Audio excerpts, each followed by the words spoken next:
All right, we hit the go live. Let's see how it's going, everybody.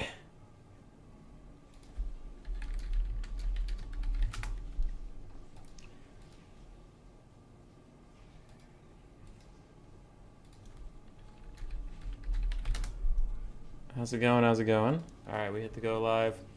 We are using the right microphone. That's exciting. That's super fun for everybody involved. I gotta tell people this is happening, so give me just a second. Just give me just a second, then I'll explain what's going on. 2v2 time! Where else was I gonna post it? Stream announcements, boop. And then Turin's Discord, and Total War Discord, then we're good to go. Then we're good to go. So hang on, everybody. Hang on. Just shush your pants. That's not the right thumbnail. Why is the thumbnail always fucking wrong? Why?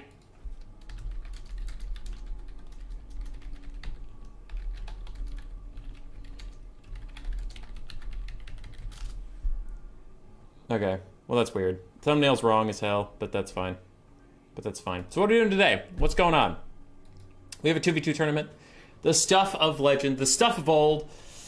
The lag fests, but man, if they don't lag, are they epic? But if they do lag, it's gonna be a sad time for everybody involved.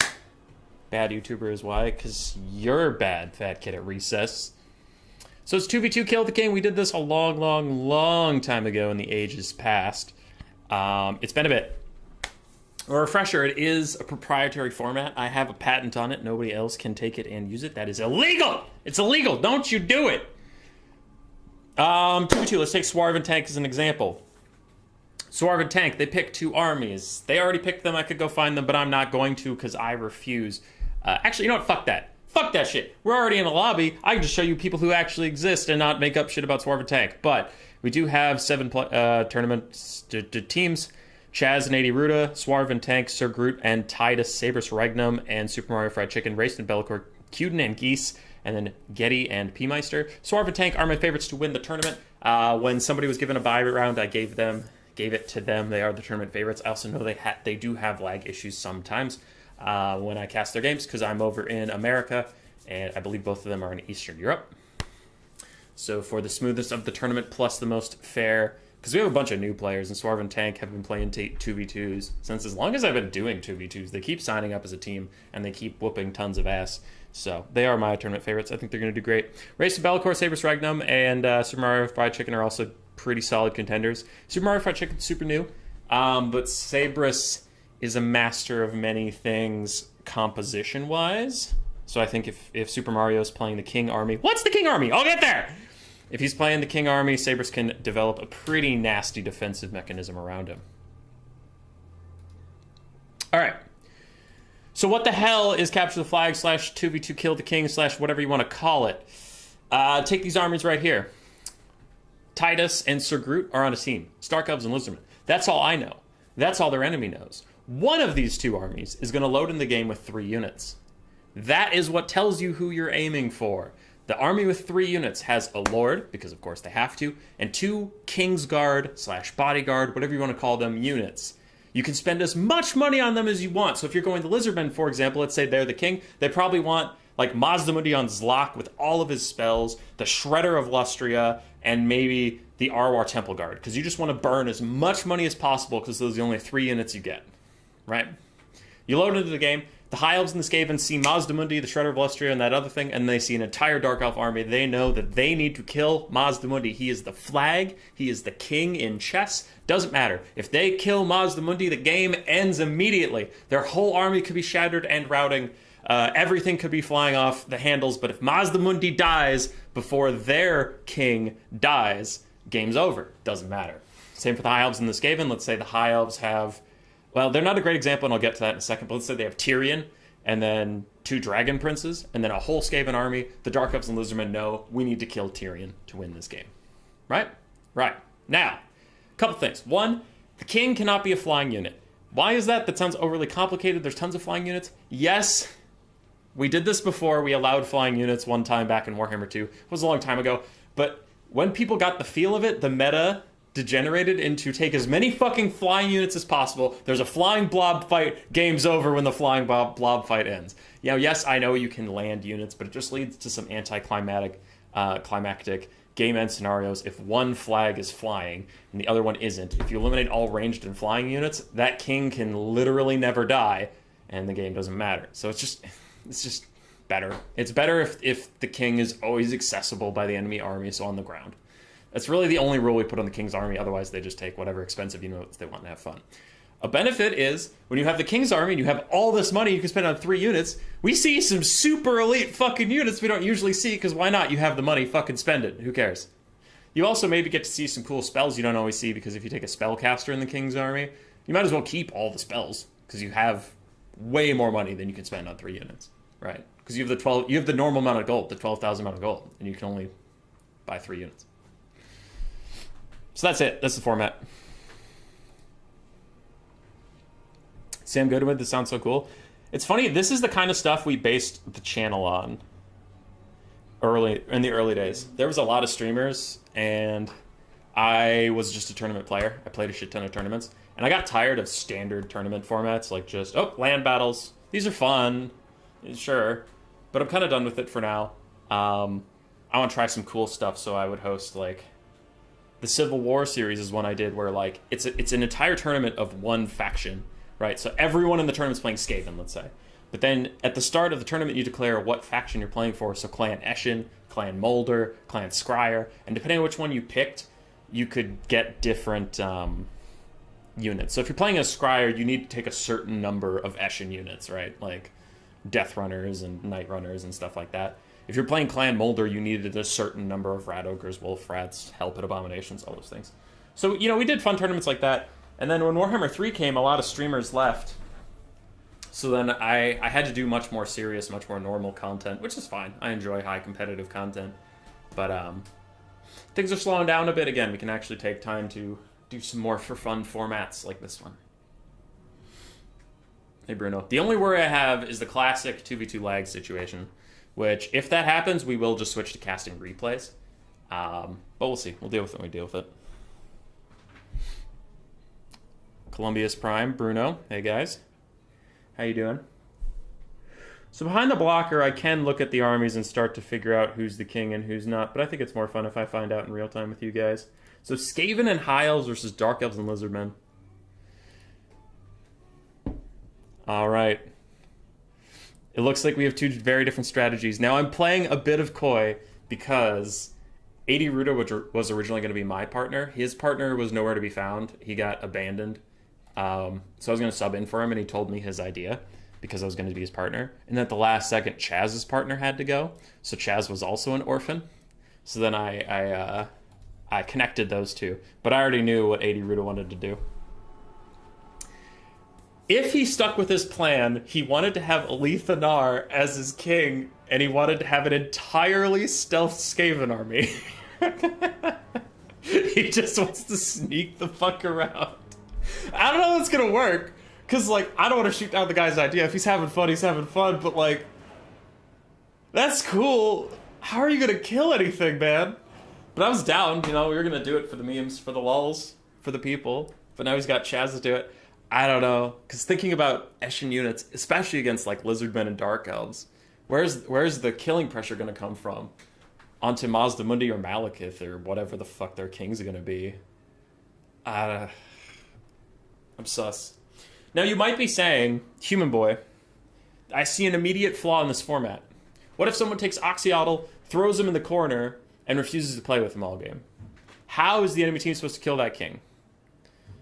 My follow-up to that would be, if one team has a full army, and then 3 super expensive units supporting that army, and you have a full army and 2 expensive units supporting that army, the other army's probably just going to win. And then you're going to have Oxyotl in the late game all alone if he doesn't just get army lost, right? So, like, that has always been the theory, is people, like, bring that up. We're like, oh, what if I just take an Invisible Lord and sit in the corner? It's like, yeah, but if the enemy has a 4,000 gold monstrous lord supporting their army and you don't, you're just going to lose the fight, and then it doesn't matter. So in all the times we've run this, I've never had an issue with someone just hiding their lord, because they always need to participate if they're going to win the game. Who is considered the best land flag, or what's the best 3-unit combo? Are we going to see some Chaos Dwarves? About half the teams that signed up with some variation of Chaos Dwarves. Yes. The best flag, I'd say, might actually be Mazda Mundi. 10,000 HP up on a big old Stegodon with his own healing. Another one would be probably Kugath Plaguefather. Just being super tanky in melee. Has a ranged attack so he can support without walking into his death. He has his own self-healing. He has a Mortis engine. Like, Kugath can provide a lot of his own self-heal. He is weak to archers, but if you pair him with a faction that's really good at shutting down archers, maybe like Beastmen or Skaven for just shooting the archers dead while they try to shoot Kugath, that could be pretty good. So in pairing, I'd say Kugath or Mazda are really good shoutouts. You could also go Astrogoth with the Chaos Dwarves. Now, he's cheap, so you're not going to spend as much money as you might with others, but the fact that he's infantry-sized and super fast, if you pair him with a faction that is healing, Astrogoth could become pretty unkillable. The only thing I worry about there is, again, the funds you're leaving on the table. Part of what makes Astrogoth so good isn't that he can carry a game by himself, it's how cheap he is. So when cost isn't a factor, I don't know if that's such a big deal. Which actually, thinking about it, the Chaos Dwarves, Bale Taurus mounts are insanely tanky. They are super tanky. I wonder if you pair someone with a Bale Taurus mount with a healer as a sub-faction, right? Like Nurgle Chaos Dwarves, and then you cast Fleshy Abundance on the Bale Taurus when it ever gets low. That might be better than Astrogoth, don't know. But Astrogoth, super good pick, also. You need more practice? Alright, Sam Goodwin. We're here for you whenever you're ready. The armies! So it does look like the Lizardmen are going to be the kings here, so the Dark Elves need to defend Mazda Mundi with their life. We do have Mazda Mundi on Zlak with all of his spells. We have the Thunderous One, Ancient Stegodon, and the Shredder of Lustria. Very, very classic triple combo. I'm sure most people dreamed about it. But the Skaven do have tons of Daka. They can try and deal with those big lizards. We'll see what they have. But anyway, for the Dark Elves, some Scourge on Chariots, Malice, and the Sorceress of Death, Witch Elves, Cold One Knights, and Crowls of Cain. Pretty good overall army. For the Skaven and the High Elves, we have Night Runners who are not stealths, Skaven Slave Slingers, a whole bunch of them. Then we have 4 Rat Ogres? 4 Rat Ogres, Natty Booba Sharpshooters, plus another Jadale, plus the Teethbreakers Rattling Guns, the Fireborn, the Grey. Alethanar is the king, so he's very small, hard to hit, sneaky, sneaky. We have Deathmaster Snitch, Eshin, the Assassin, an Eshin Sorcerer for some godforsaken reason, and some Skaven Slave Spears plus Warp Grinders. Okay, so Mazda Mundi's gonna have to be careful. He can't get too close to Teethbreakers. Teethbreakers can actually bust down a Lizardman unit super effectively. I think I was on an Anticity stream once, back when he hosted a bunch of tournaments, but no, it was Rubber Duck of War. You had to pre-build your army, so I had the Teethbreakers, and my opponent had a Shredder of Lustria, like, healing blob. The Shredder of Lustria straight up died on the advance to the Teethbreakers, even with the healing support. It was brutal. Game has begun. Dark Elves are advancing, and my first concern, I think Titus's Lizardman triple Dino Blob thing is way stronger than what the High Elves brought, obviously. The only thing I worry about is that this Dark Elf army might struggle to actually just beat the Skaven. I could be wrong about that, but I worry the Dark Elf army is just going to die.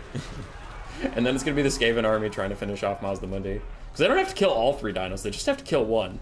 Mazda takes a little bit of poke off the bat.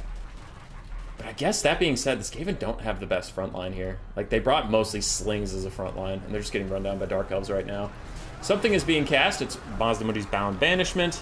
It's ripping through some Night Runners, but they are just going to fall back. Shred of Lustria, already down to 1/4 of its HP missing from the Teethbreakers, but Malice does get in on top of them. They are going to have to retreat, and Deathmaster Snitch might have to get involved. Alethanar's little clone is going to go fight Malice. The real Alethanar's way back here. Oh shit, there's a Fate of Buna. No! Oh no! Natty Boobas! No! They're dead. Mazda Mundi's Ruination of Cities. Oh, very, very lucky cast there. Entirely kills a Night Runner, but the Shredder of Lustria is down to half HP. Still in there. Deathmaster Snitch trying to take it out. The Fireborn from 80 Ruda do have to get involved. It looks like they have been momentarily forgotten, while Lethanar continues to kite back. Now, the tricky part of this is the Dark Elves and Lizardmen are aiming for the wrong target. I don't know if they know that that's not the actual target they need to be going for. Shredder's going down. Shredder's taking a lot of damage. Harmonic Convergence on him, and oh, there's not a lot of healing here. The Dark Elves don't bring any healing support, so it's just Mazda's Apotheosis trying to heal up these big 3 dinos. Wow, that could actually get kind of risky. Alethanar has revealed himself. There are some Rat Ogres and Orc Grinders nearby. But the Skaven are losing a ton of their DPS right now. Also, Columbia's Prime, I don't know if I said it, but thanks for the donation. I answered your question, but I didn't thank you for the donation because I'm an asshole. So Alethanar is falling back. Teethbreaker's pushed off by the Crows of Cain. It looks like the Grey are trying to support them. And where did those Dragon Princes end up? Snitch is in the middle of a bad time. Oh boy.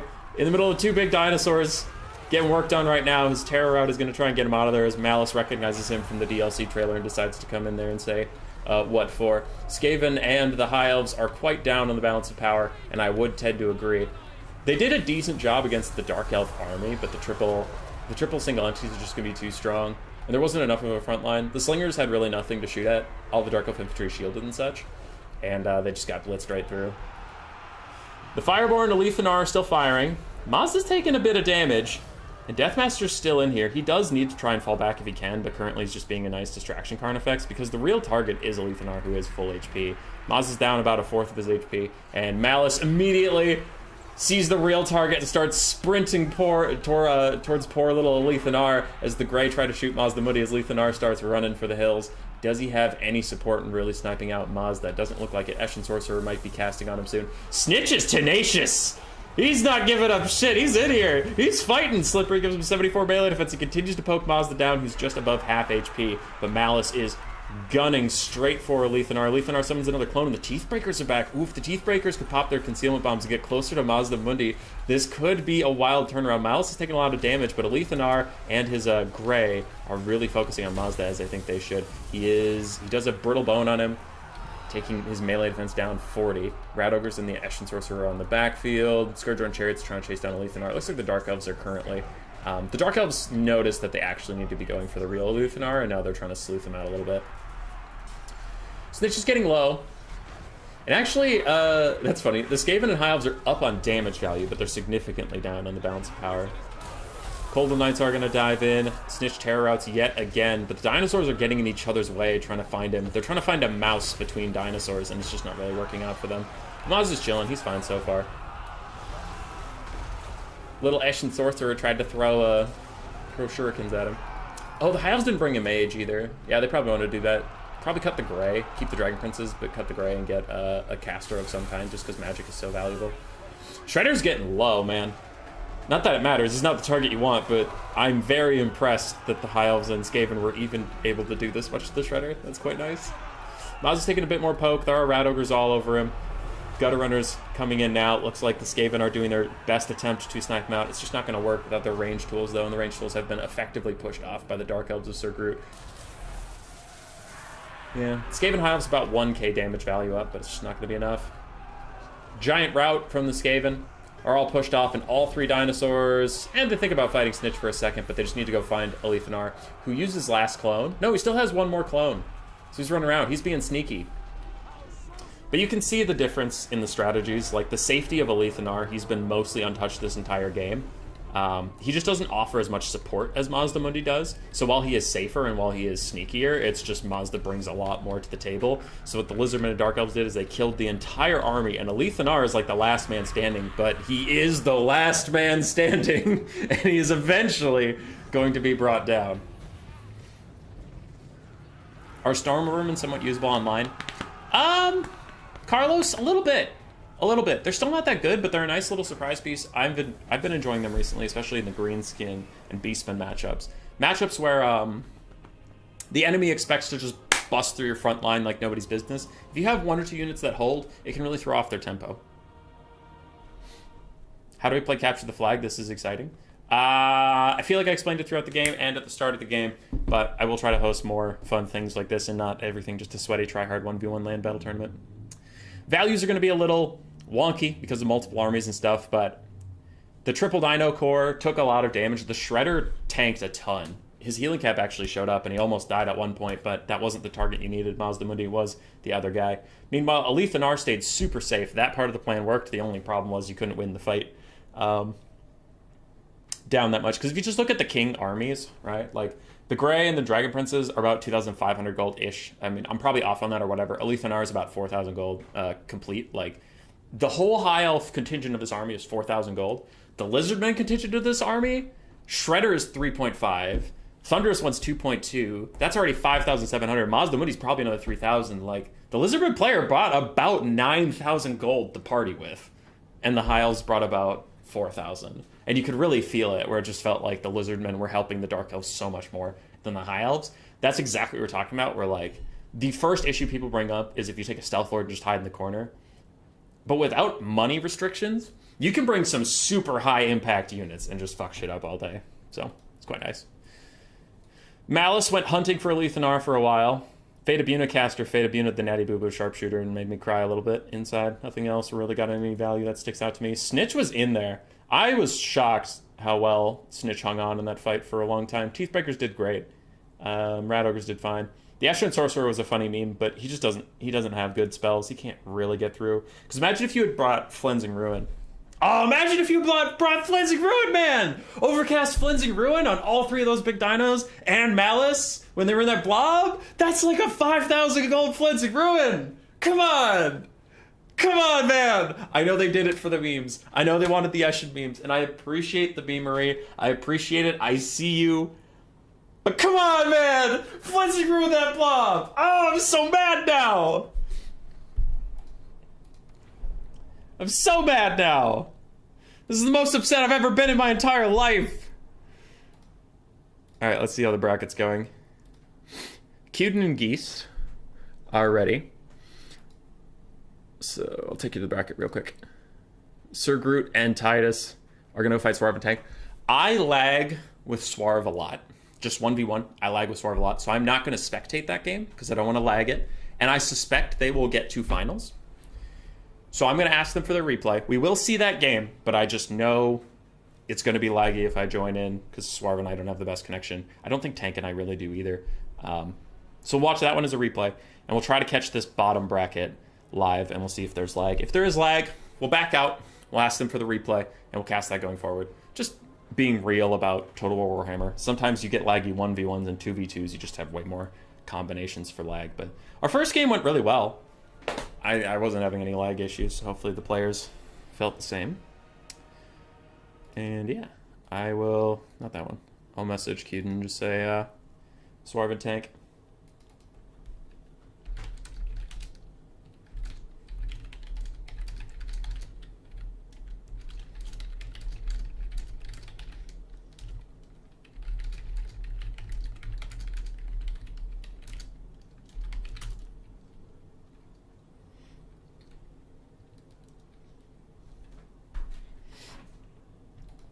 Cuden! Alright, I'll message him. I'm gonna spec you live. If lag, I will drop and ask for replay to be sent. Okay.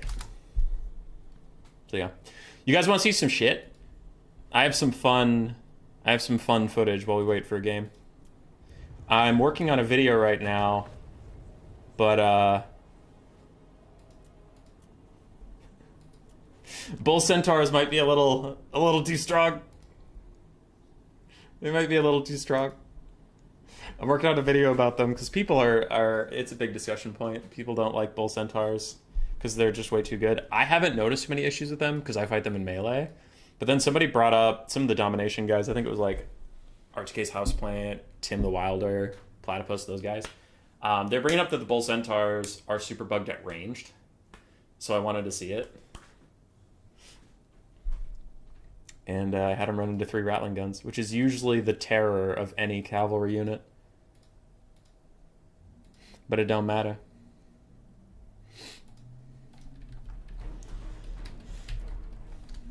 All right. Ah! Oh no! They could just get to me with very little damage. Then where's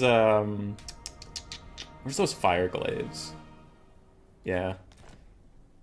The fire glaives show it better. So the fire glaives, obviously, the Bull Centaurs have a silver shield and fire resist and missile resist, which is what Coops and I were trying to show, and it'll go in the video. So any of these bullets that are going to hit them have about 80%. No, it's 95. Excuse me, 95% resist. But there's another problem I want to show you. if it loads. And you might be like, this is a 2v2 stream, why are you showing us replays? We're waiting for our next game. So I just thought I'd put something on the screen.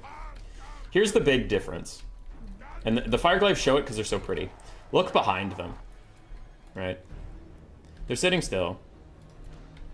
Do you see all those pockmarks in the ground? Each one of those is a bullet that missed.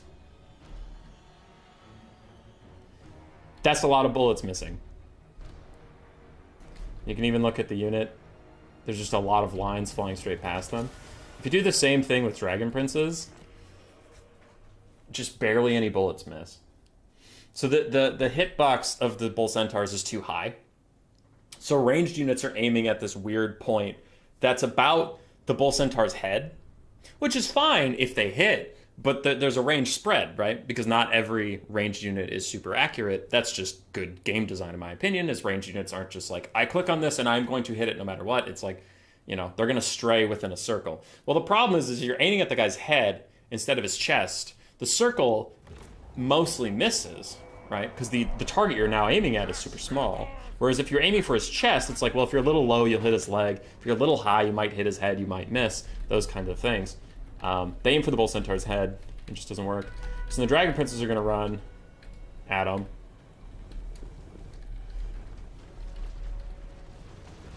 And there's just significantly less missing. Like, they still miss once in a while, but there's significantly less missing. And that's the big reason the Bull Centaurs are so tanky. It's not really the missile resist, it's just how many bullets get past. Like, look at that. Such a stark difference. Because Dragon Princes have shields, they have physical resist, they have fire resist. They're roughly as tanky versus this type of fire as the Bull Centaurs, but it's just all the damage hits. And it does a lot of damage, so. Yeah. There's a lot of micro at the first Rat Ogre should have been involved against the swords. Yeah.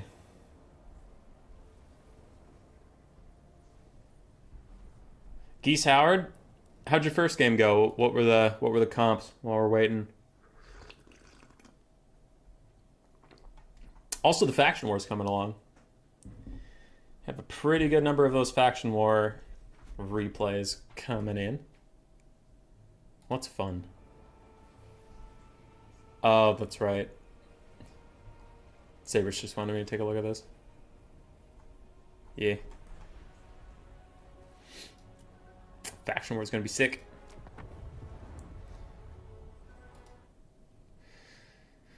Oh, Sabrus Regnum and Super Mario Fried Chicken. What are we waiting on? How bad is the combo? I know Sabrus wanted Dwarves and Nurgle, which is pretty brutal. And then what did Raced and Be'lakor have? Dark Elves and Chaos Dwarves. Okay. Actually, Dark Elves and Chaos Dwarves should do okay there. I wonder if it's just a lag fest or something. I don't know. I'll join Cuden's lobby that he sent me, just so we're not late to the party. Dr. Q. I feel like I had no news, but I'm forgetting it now. 2v2 is that's a pretty classic name.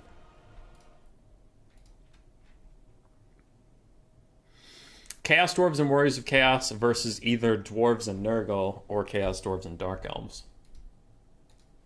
Interesting. How much missile resist do they have? So Bull Centaurs have 25% missile resist, but then they also have silver shields, which very, very few cavalry have silver shields. Most have bronze. Like, Blood Knights have bronze shields. I think all of Bretonnia has bronze shields. All of the Empire has bronze shields. Coops pointed out that Wild Riders have silver shields. But then Wild Riders also don't have a ton of armor. Bull Centaurs actually don't either. They only have 50 armor. But still. They did Hero Hammer plus Kugath. Hey, Kiara's in the chat. Kiara, is your game over? Did you win? Who won? If you're in the chat, I assume you're not playing right now. Alright, so the other game's got to be close to done. Either that or Kiara is so hard chilling that she has time to type to us. Could you do a tourney that allows campaign exclusive? KV, I used to do that. I should do that again. You're right, I should.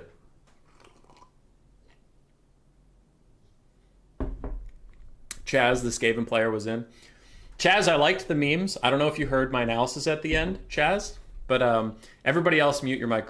You might want to mute the stream. Chaz, where was the Flinching Ruin, Chaz? Look at all those targets, man! 1 Flinching Ruin, 5,000 value. 2 Flinching Ruins, 10,000 value. 3 Flinching Ruins. Game's fucking over, man! Where was it? Flinching Ruin, those dinosaurs. Look at them. Look at all those dinosaurs. Big pile of dinosaurs just waiting for a Flinching Ruin.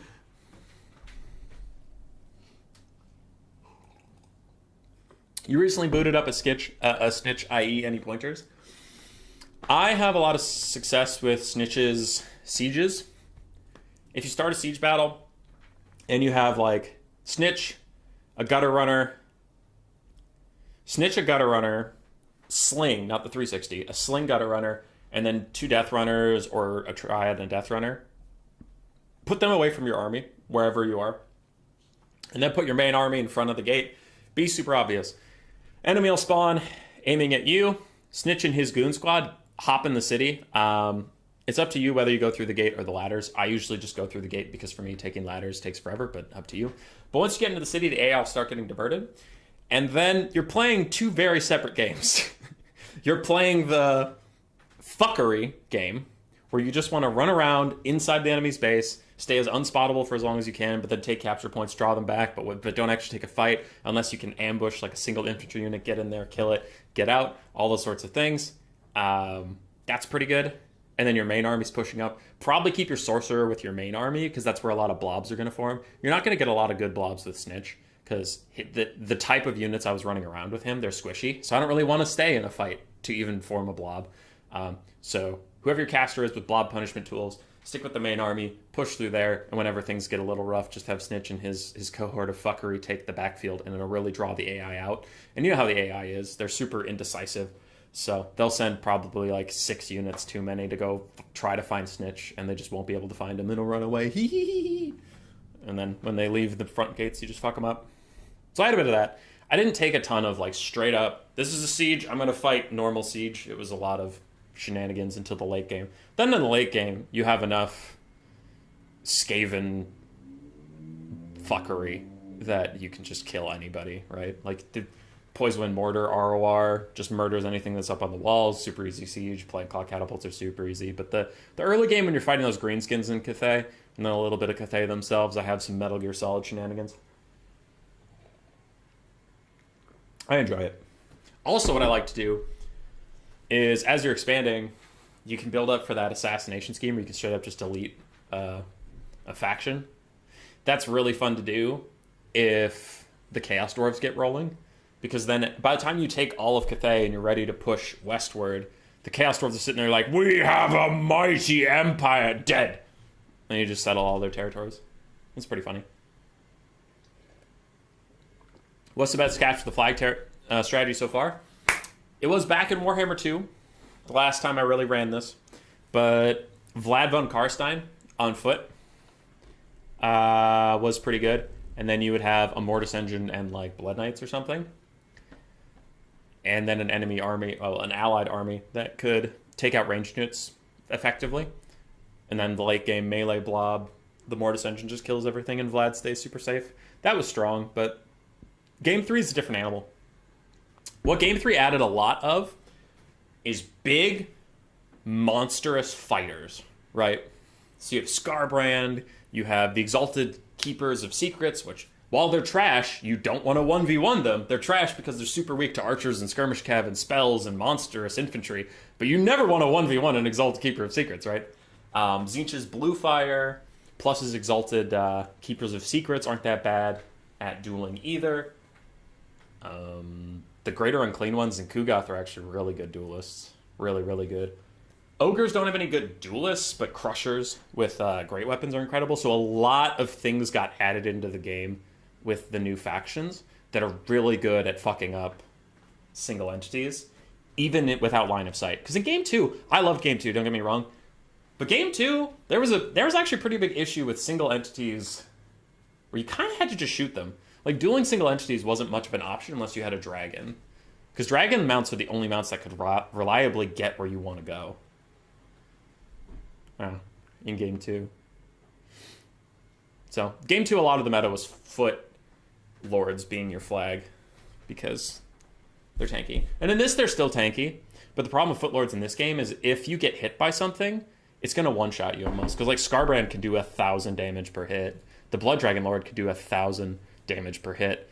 All those things. And foot lords, their only drawback right now, because the fix in the beta didn't go through to live.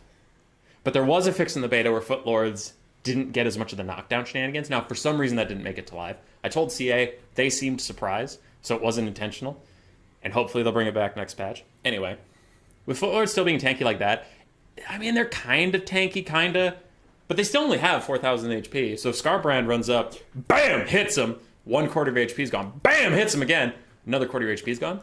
And the other problem for foot lords, they're still super strong, but another problem for foot lords is the change in healing from flat to percentage. So when you have a lower health pool, you heal less. Like an overcasted regrowth on you, it's like, I healed 1,800, ooh woo. Overcast regrowth on Scarbrand, I healed 5,000 HP. So fuck you. But what up, Adamo? How you doing? There are no enemies to fight in the late game. Yeah, I wish the campaign was harder. Okay. What are we doing? So on the side of the Chaos Dwarves and Warriors of Chaos, it looks like the Chaos Dwarves are the king. They do have a Sorcerer Prophet on his Bale Taurus, but they've landed him. He cannot take off in any capacity. He has to stay on the ground, otherwise it's just too hard to interact with him. So there's that. We have the Sorcerer Prophet of Hashut with only Ash Storm and the Vial of Hashut. Oh, okay. So he just wants the fire weakness. Interesting.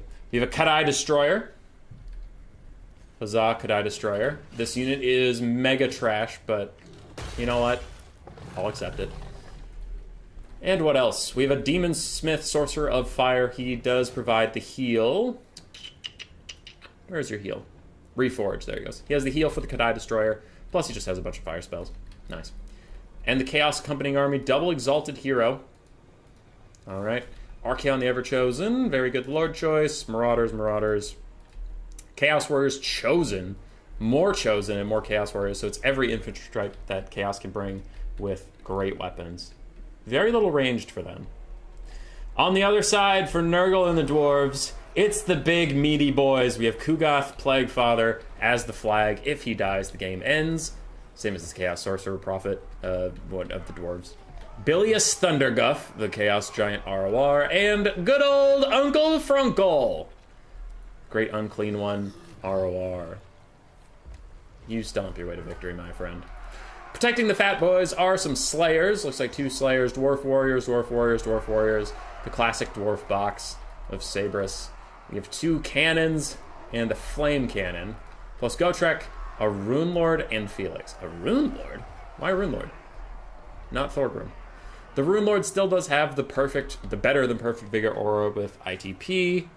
He just doesn't have the global buffs, so I do wonder why the Rune Lord... Oh, and some Gyrocopters. Lovely.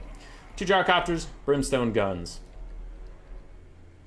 Can the Dwarven box survive? I'm kind of surprised the Warriors of Chaos didn't take the Lord, go like Sigvald, and get the Chaos Dwarves to have a whole bunch of fire shooty, but Cuden did message me, and he said they were doing it for the boys.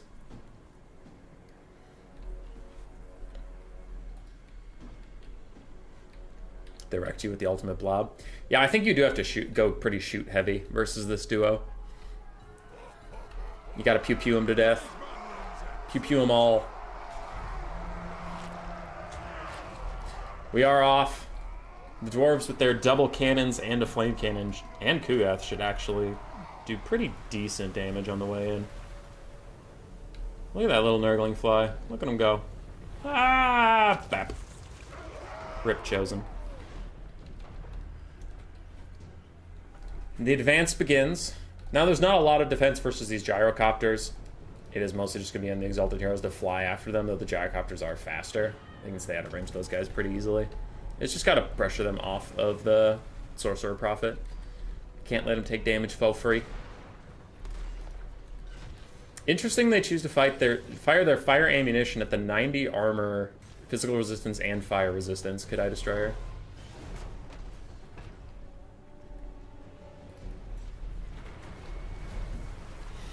The little weird Sorcerer Prophet missile that I never noticed really doing anything. I mean, I appreciate that they have a ranged attack and it does imbue flammable, but I mostly just ignore that they even have a ranged attack. Hey, McRipeface. The Flame Cannons and Kugath are trying to do some damage to these Chaos Warriors and Chosen before they get to the box. Though, I will say, Flame Cannons don't really have the best damage versus Chosen. They have a bit, but not a ton. 120 armor and a spaced out standing point is difficult to deal with. Manticores and the Bale Taurus actually get some shots out of the gyros. It looks like this gyro just staggered. It didn't actually take damage. Now it's taking damage. Poor little thing. Fighting a Manticore like that. Surprised it's still in the air after a shot like that. I think it would just go down.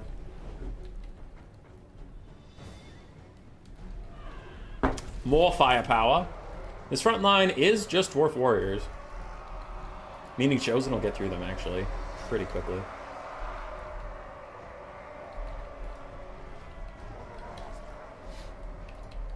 The lag is real. It comes and goes. We'll see how it fares. I don't predict this will be a long game one way or the other. I think the Dwarven box is going to cave super quickly, and the single entities are all going to team up on Kuga, and that's going to be the end of him.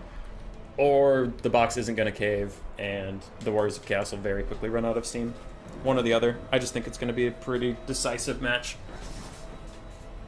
Human battle video with a box? How strange and unusual. You know what, Mick Rightface? We're not friends.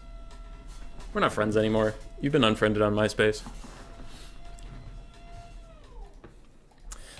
We are sitting at last as the first of the Chaos Warriors and Chosen are reaching the front lines. 48-46 versus 22-40. These dwarves don't stand a chance against the boys. The man, the myth, the legend, the Chosen. We actually do have a fire sorcerer too. I kind of forgot they even have supporting magic. But supporting magic, I feel like this box should blow up pretty instantly. What did the sorcerer prophet bring? I would have preferred the hammer. The big hammer to just take out a dwarf frontline. Yeah. The Gotram Frimbus and the Rune Lord could be difficult to deal with. Archie's going in now. Throws out a Spirit Leech. Big charge. Hits the Rune Lord right in the face. Slayer of Kings is popped. 860 weapon strength. And fight or die, giving the 104 stats. Melee attack versus melee defense. Rune Lord's already down to half HP. Gotrek and Felix are trying to jump in. They are trying to help out a little bit. Exalted Heroes. Oh, they were fighting the gyros and they just ended up diving into the blob. But that means the gyros aren't shooting. The Rune Lords already took significant damage. Goddamn. Rancid Visitations does land on Archaon, though he is not the target you need. You need to hit the Sorcerer Prophet of Hashut eventually, and we'll see if that guy even feels like getting involved. Meanwhile, Searing Doom is hitting the middle, and the cannons are already running out of effectiveness. And the Flame Cannon's routed off too. Yeah, it's getting a little spooky already for the dwarves. Chaos Warriors and Chosen just plowing through this front line, getting straight in there. Chaos Dwarves already... Dwarves and Chaos Dwarves being in the same game is frustrating, but anyway.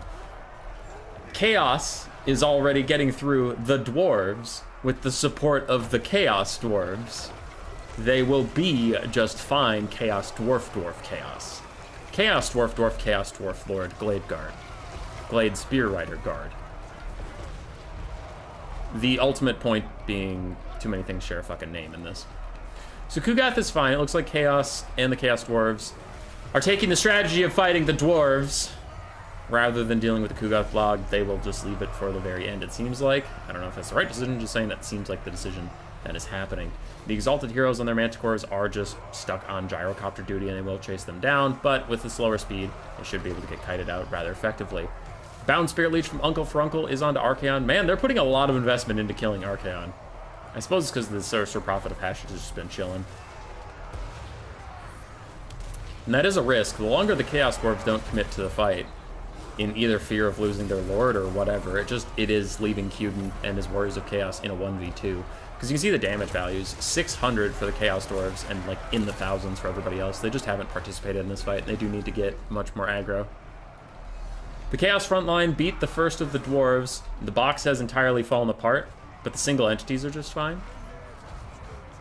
And I'm really worried. Yeah, I'm worried that Chaos is just going to end up running out of gas here. We have Slayers minding their business around Kugath, following him around. Kadai Destroyer. Now gets attack orders onto him. Can it do anything, ever? Kadai Destroyer, this is your time. This is a crazy looking battle. Yeah, there's Chaos, Chaos Dwarves, and Dwarves. And Nurgle. But mostly Chaos, Chaos Dwarves, and Dwarves. Now, if you are curious, Finals is best of 3, and you can't use the same factions over and over again in Finals. So I do wonder what, like, the 3rd, 4th, 5th, 6th picks will be for these guys. And big snipe attempt onto Kugoth Plaguefather. This could be it. As 5 single entities surround him, Archaon pops Fight or Die for everybody. He has Slayer of Kings active soon, probably, as the Kadai Destroyer is also coming in. Kugoth's lost maybe a quarter of his HP, and the Vial of Half Shit is on him, plus Ash Storm. He has like 100% weakness to fire right now. He's surrounded by people that almost all do fire damage. Yeah, the Exalted Heroes have their Flame Swords out, and a Flaming Sword of Ruin, giving them even more fire damage. Kugoth's down to 1/3. They're going in for the snipe. The Sorcerer Prophet of Half Shit, I don't even know where he is, but I think he is safe and sound. I think he is fine. Somewhere. Yeah, he's right here. He's half HP. Kugoth's getting real low. Can the snipe work out? Brimstone guns are firing in. Everybody's just giving all they have to take out Kugoth. He throws down a Fleshy Abundance Overcast on himself. But if they can get that demonic instability crumbling on him, if they can spike his leadership down, he will kill himself. They don't need anybody else. But the Kadai Destroyer gets distracted. The Chaos Sorcerer Prophet Lord gets pushed off. Kugoth starts crumbling a little bit. Just a little bit. He's still crumbling. He's still crumbling. The Sorcerer Lord's getting off into the air. And Kugoth does rally. The Kadai Destroyer is trying to finish him off. Archaon plows back in, but he mostly just gets caught up on Bilious Thunderguff, who then hits him in the face. Another Spirit Leech. Kugoth is disintegrating. Rune of Negation is on him. 40% damage resist, trying to stop that demonic crumbling, but he's still crumbling. The Kadai Destroyer's moving in. The Sorcerer Prophet just needs to stay safe. He's crumbling. No, and he rallies. The Kadai Destroyer can't quite get to him. Red is super up on the balance of power. The Sorcerer Prophet's got to dive in. The Sorcerer Prophet's got to do something, and he's got to fight him before Army losses hits. Go, go, go, go, go. No, I don't know where he's going. He has movement orders onto the Kadai Destroyer. He's not attacking Kugoth. He's not attacking Kugoth. He's not attacking Kugoth. Where are you going? You have movement orders. You need attack orders. Attack him, please. Kugoth's so low. The Giant hits him in the back. The Sorcerer Lord now starts moving again, but he took so long to get on message. He misses his first attack onto Kugoth, and Army losses is gonna hit. That was a tragedy. He had so many orders to move around Kugoth, but he couldn't quite click on him. And that is that. It was a bold snipe attempt. They couldn't quite finish him. GG.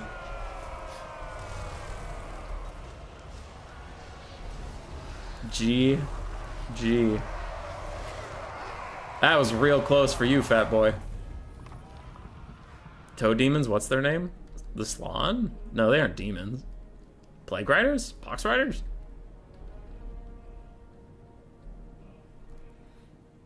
Snipe attempt on Kugoth is not a sentence you ever thought you'd hear, but it almost worked, didn't it?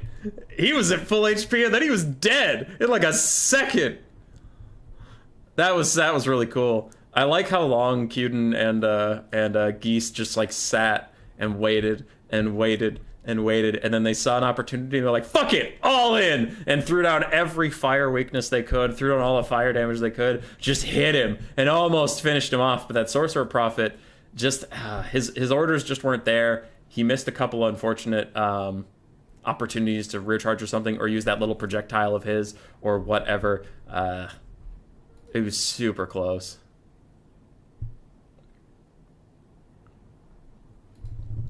The ever-chosen Chosen Blob versus the Dwarf Warrior. Warriors of Chaos got the edge in this. Complete and utter chaos of a melee, especially. If you mix in the Chaos Dwarves and their chaotic demon engines, the Dwarf demons are aligned with the dwarfs, not the Chaos Dwarfs, the regular dwarfs. You're just making a hard sentence for me to say. So yeah, that is this format in a nutshell. Shit was going real wrong for the Chaos lads, but all they had to do was break the front line and wait, and then as soon as they saw their opportunity, they were like, all in on every combo you can onto Kugoth. Almost finished him off despite being down in the game. It was close. Kugoth himself, 4,100 value. The giant buddies did fine. Sorcerer Prophet, 600 damage value. Sorcerer Prophet, Demonsmith Sorcerer got 2,500. The Kadai Destroyer, 400. Damn. Archaon, 1,700. Exalted Heroes, about 1,700 and 300, so they really struggled. It was a good snipe attempt.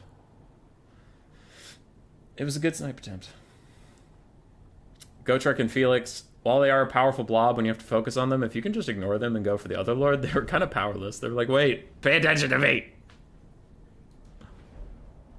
Is there still a large monster animation when they fight each other? Depends on the monsters, but yeah.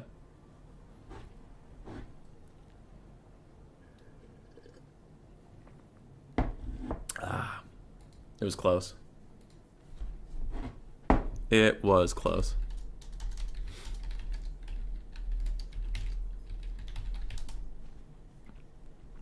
He was demonic instability crumbling for a little bit. He just managed to rally at the last second. That bastard. We're heading out. Do you want this open? Sure. Have fun playing with Janie, little Hazel. Hazel's gonna go have a little puppy play date.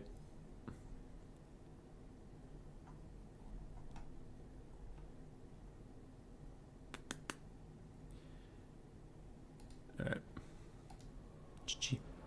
Destroyer letting everyone down as usual. Yeah, the Destroyer sucks. I don't know why it sucks, but it does. There's a lobby just called Groot, and I am curious who's in it right now.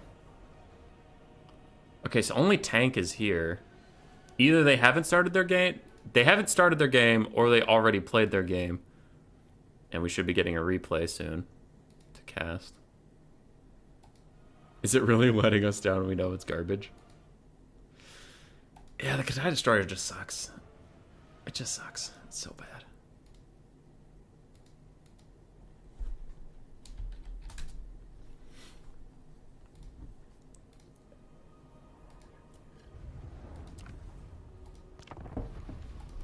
Is our stats even that bad? Where are you, Destroyer? 2,200 for 34 melee defense, 52 melee attack. Pretty good weapon strength. It's just demonic instability. Dude, you want to see something really dumb? Compare Kadai Fireborn to Bull Centaur Renders. For 100 less gold, they have the Centaur Renders for 100 less gold. The Centaur Renders have 2,000 more health, 10 less armor. They have a silver shield, 25 more leadership, 8 more speed, 4 more melee attack, 8 more melee defense, 6 less weapon strength. Ooh, same charge bonus. They have missile resist and fire resist.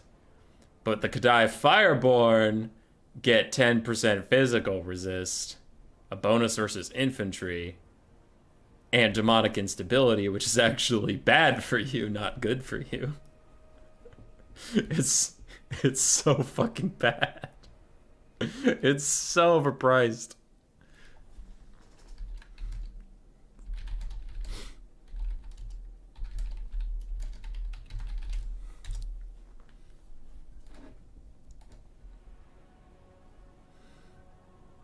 Destroyer can 1v1 a Terracotta Sentinel at least? Can it? Okay, Terracotta Sentinels are also kind of sus. How expensive even are they? 1,600? Can it 1v1 the Jolly Green Giant? I want to know.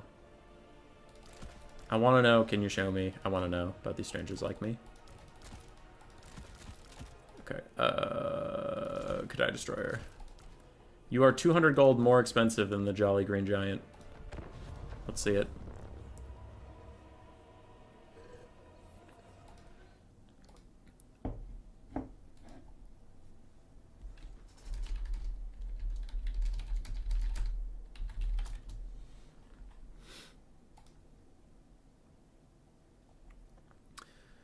Okay, we have a replay coming in.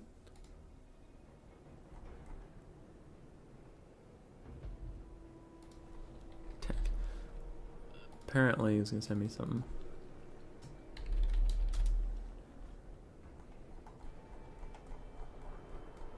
But yeah, we have a replay coming in while this duel occurs.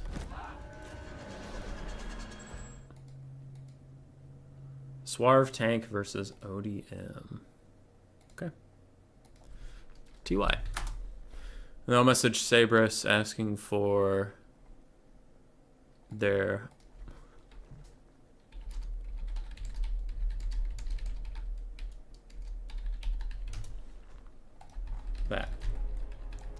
Alright, he's even gonna get some support from his little sorcerer dwarf friend. Oh, Kadai's kicking the Jolly Green Giant's ass. But I wonder if Unbreakable is gonna factor in here.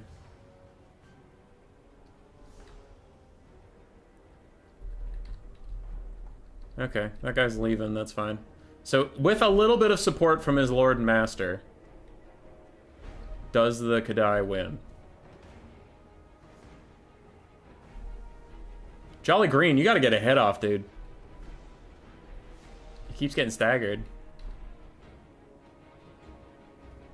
Yeah, he kicked its ass, man! Let's go! Fuck you, 1700 value, Jolly Green 2000. Jolly Green! Jolly Green! That's the boy. This is the big terracotta boy.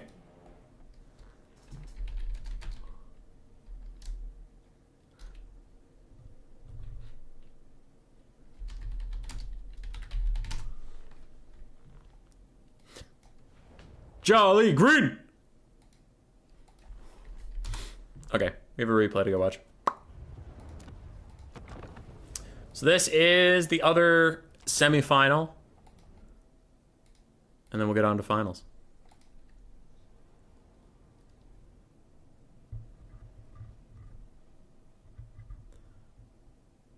Little bit better than you, man, whose powers always be just a little bit better, but only ever in relation to somebody else.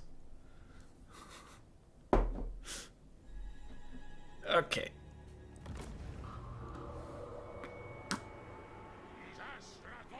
So, it is the winning team we saw from game 1 on the stream versus Swarv and Tank, who we haven't seen yet because they got a bye round.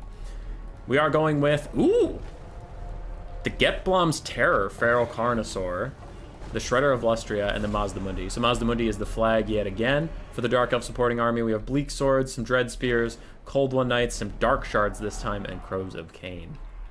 On the other side, for Swarv and Tank, it looks like we have Chaos Dwarves and Nurgle. Chaos Dwarves are the main army. We have Bull Centaurs, including the ROR. A bunch of Goblin and Orc Laborers, some Chaos Dwarf Warriors. We have Astrogoth Iron Hand and a Magma Cannon. And for the Nurgle flag armor, we have Uncle Frunkle, Kugoth Plaguefather, and a Soul Grinder of Nurgle to add a little bit of pressure.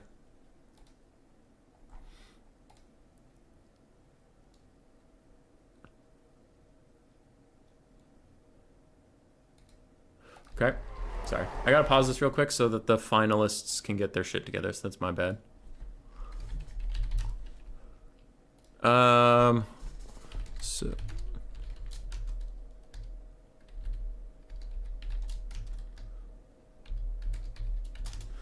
Okay, sorry.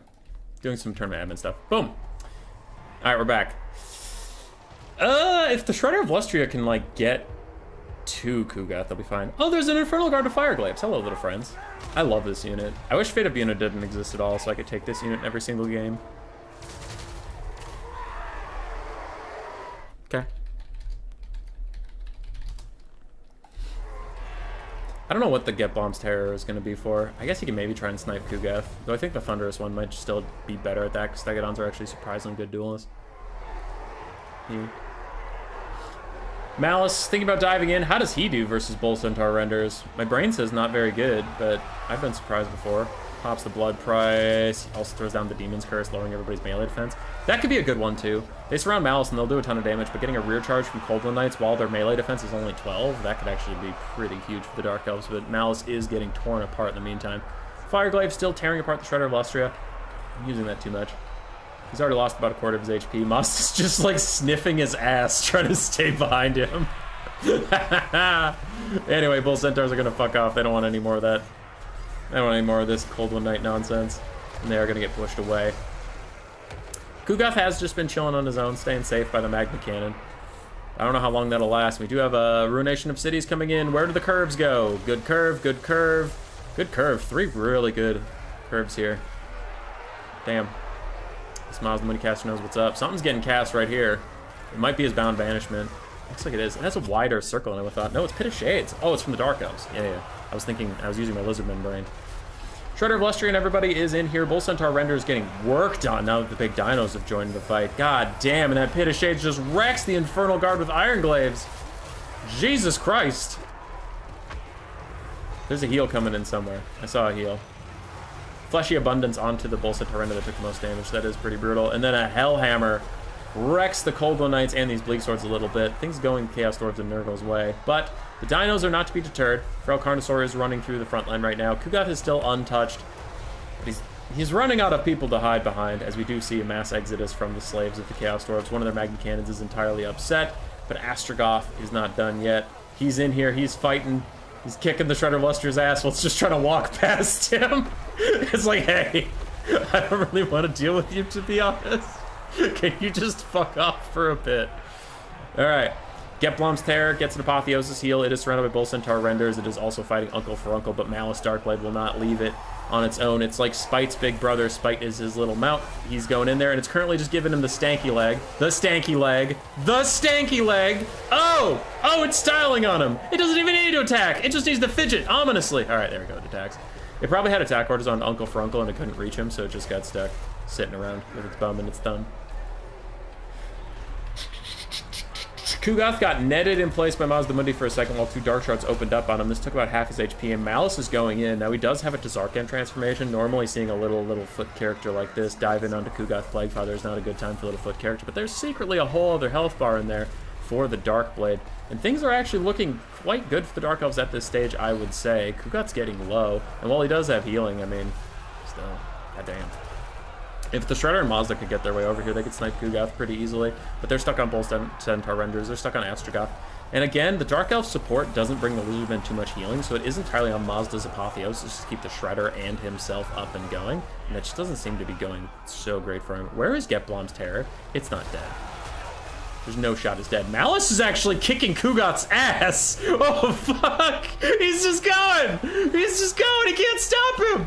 If he transforms into Tazarkan, Kugath might be dead, and he's going for it. He's transforming right here, right now. We don't know where Getblom's Terror is. We don't need it. Throw down the AoE, the Demon's Curse, or whatever the fuck. Throw it down. Throw it down. Malice, where are you going? Malice, go get him.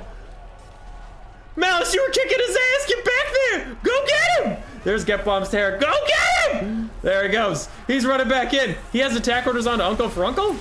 No, he doesn't. No, he doesn't. It was just look weird. I think Uncle Furko had to attack orders onto him. Oh, wait, the Shredder. If the Shredder gets into range and has that -8 leadership aura that's unaffected by ITP, he's trying to get into range. Tazarkan's in here as well. They're kicking his ass. Kugath's going down. Is this it? Is this the end of the Gath? We do have a Defiling Deluge out and about. Kugath's trying to run away. Mazda's getting a little low too. The Sorceress of Shadows might want to dive in. Getblom's Terror and Malice are in here. They're doing good work on him. Curse the Midnight Wind, Enfeebling Foe, everything to make him even weaker. Fleshy Abundance is cast though to keep him up, and Plaguefather's Oration gives him 28 melee defense and that leadership he needs. He is healing up rather aggressively. Malice is still trying to take him down. Getblom's still trying to take him down, trying to follow him up. Meanwhile, Astrogoth is trying to snipe out Mazda Mundi. Uncle Frunkel's trying to snipe out Mazda Mundi, and it's a double snipe attempt, but now all of a sudden Kugath is feeling a lot better than Mazda. The bounce power is about dead even.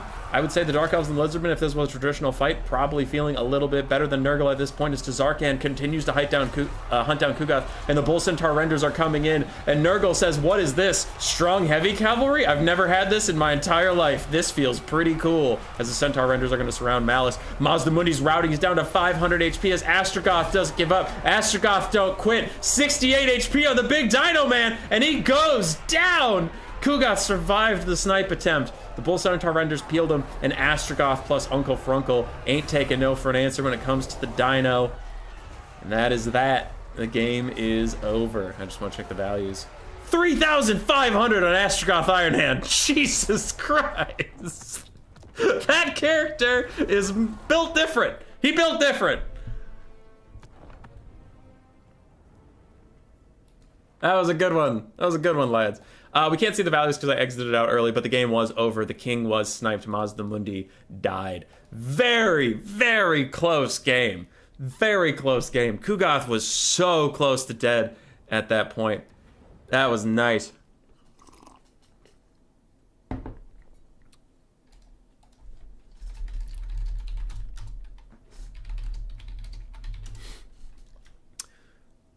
All right. So I now have the picks. I just got them at the end of the thing.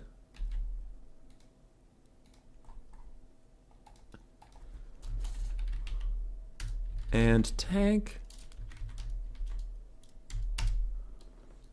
And Sabrus and Super Mario have sent me. So we'll know the matchups in just a second. DW Nurgle, TKVC High Elves Corn. DW Nurgle, TKVC High Elves Corn. If there is lag, I will drop out and cast replays. GLHF.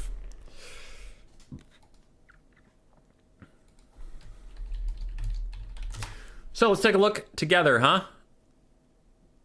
A lot of Dreadquake madness in case. All right, Kiara. Kiara, I will cast that replay of your 2v2 if we end up having lag and having to drop out in fill time. I can cast that for sure. For now, let's just pull it up where you all can see it and take a look here.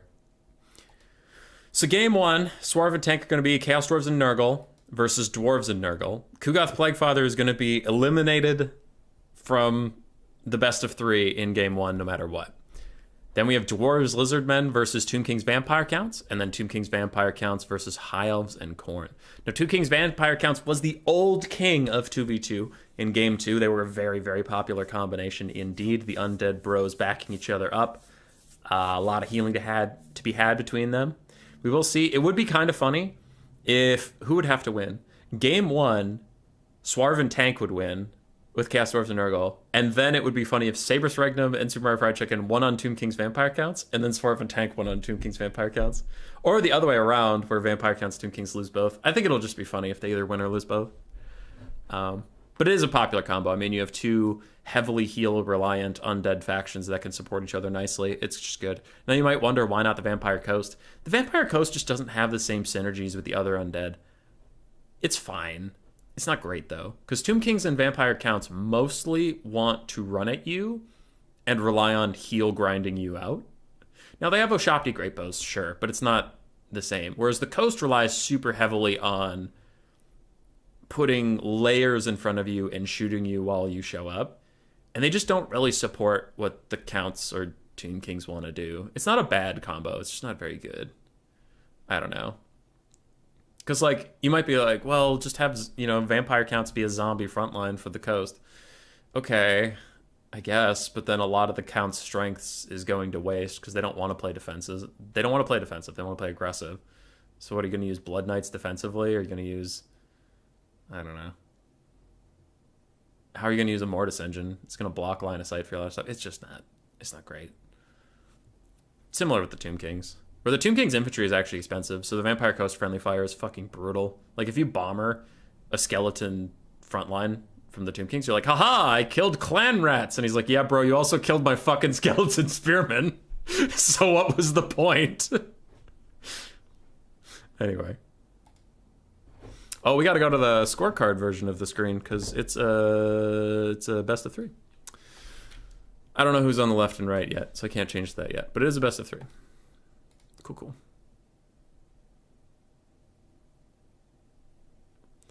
If you kept Malice on Kugoth for the full snipe, might have been different. Yeah, Groot. True. But shit happens.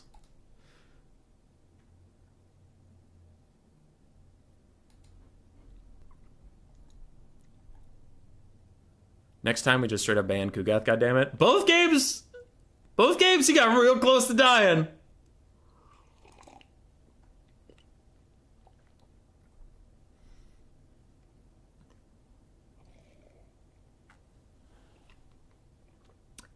It's Teclis' Scroll of Hoeth. What does that do? Doomsage. What does that even do? I actually don't know. Let's take a look.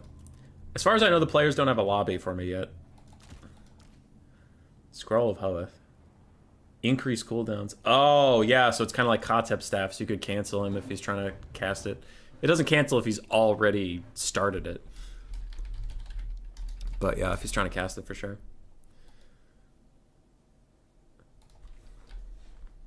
Oh, Swarv, I just saw it.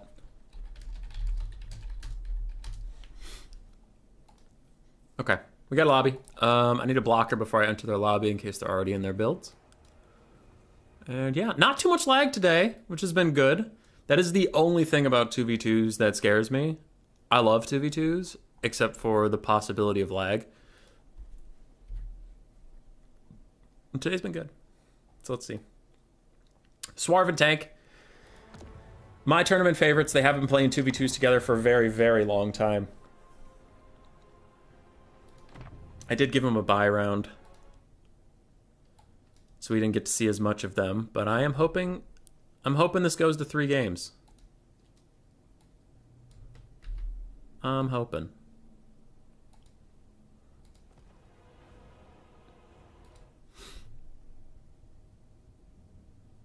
Okay. Looks like they had a lobby bug with one of their hosts. They're trying someone else hosting.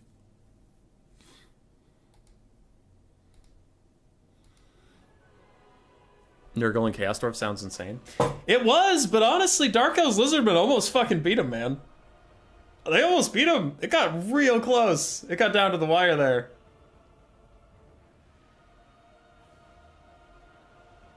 It cancels mid-cast, Doomsage? Yeah, I meant like... Sorry, not the cast, Doomsage. I meant if he casts it on himself, right? He casts Fleshy Abundance, and Fleshy Abundance is on him, and it starts healing his health bar. I don't think if you throw Scroll of Hoeth on him, the healing just, like, stops, right? Stops dead. I mean, it's already... The spell is going off. I don't think it cancels that.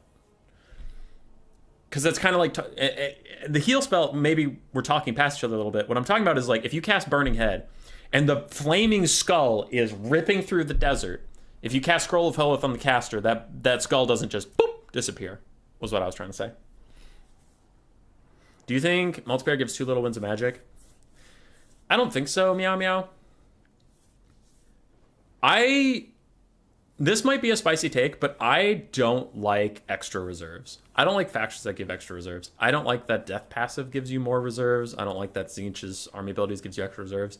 That might be unpopular, but like, I do like the concept of having a finite, I have 90, you have 90, let's see how well we can use our 90, and that shit, like, just casting Spirit Leech over and over and over and over and over and over. I'm gonna end up with 110, and you got 90. I'm like, well, that's just dumb. That's stupid. So that's me.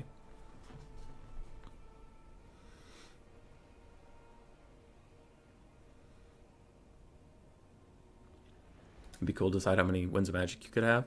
That would be kind of sick, honestly. Have tournaments where it's like... if you could... No. What I'm down for is being able to change the starting amount. So you start the game... I know this is weird, but like, start the game with your full 90, and then there's no regeneration. That would be a fun, like, one-off tournament. I don't think that should be the standard. I'm not saying that. I just think it'd be a fun one-off tournament is like a... You know... Start the game, throw a bunch of fucking magic at the wall, and then you're just out. You're just out of it. But man, that first minute of the game is fucking nuts. That'd be pretty goody. I like it. All right, you guys ready for a Kugath Mirror and then get that shit out of the way? It doubles the magic output, Croods. True. Yeah, there is some, there's some playing around we can do with the format, for sure, in the future.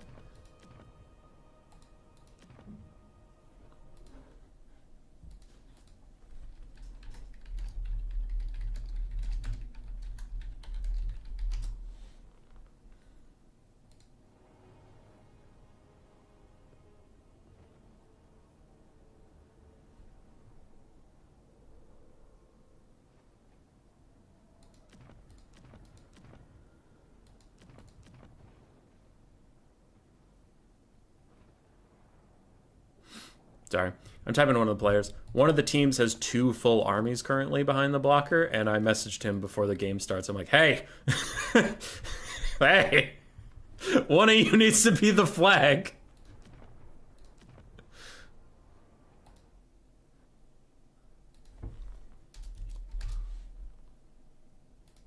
Okay, yeah.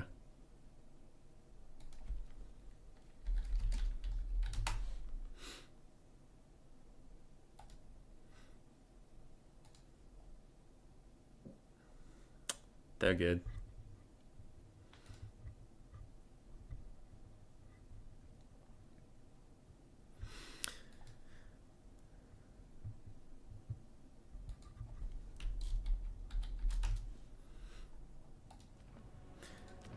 Other armies are just finishing up their spends, moving around funds. The Dowie are ready.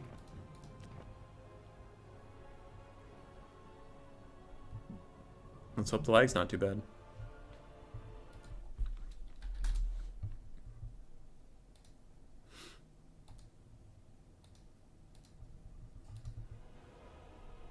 Offshore Cayman Island spellcasters.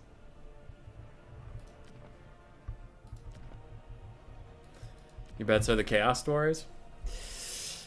Oh, that actually is kind of funny. We have Dwarves versus Chaos Dwarves, and both sides got some Nurgle companionship from the Wastes.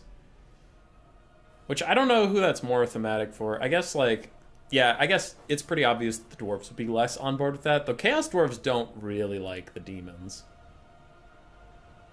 They're not a huge fan. They like mercenary themselves out to the demons sometimes for money and slaves and whatever. But I doubt they would actually like march a full Chaos Dwarf army along with them. They usually try to limit it to like 1 or 2 individual Chaos Dwarves going along with an army to operate one of their like dangerous monstrosities or whatever. But the Chaos Dwarf population is super small, so they really wouldn't risk any large force of theirs alongside an army that could betray them, because they don't trust the Dark Gods. Like, they work with them if they have to, but they don't trust them.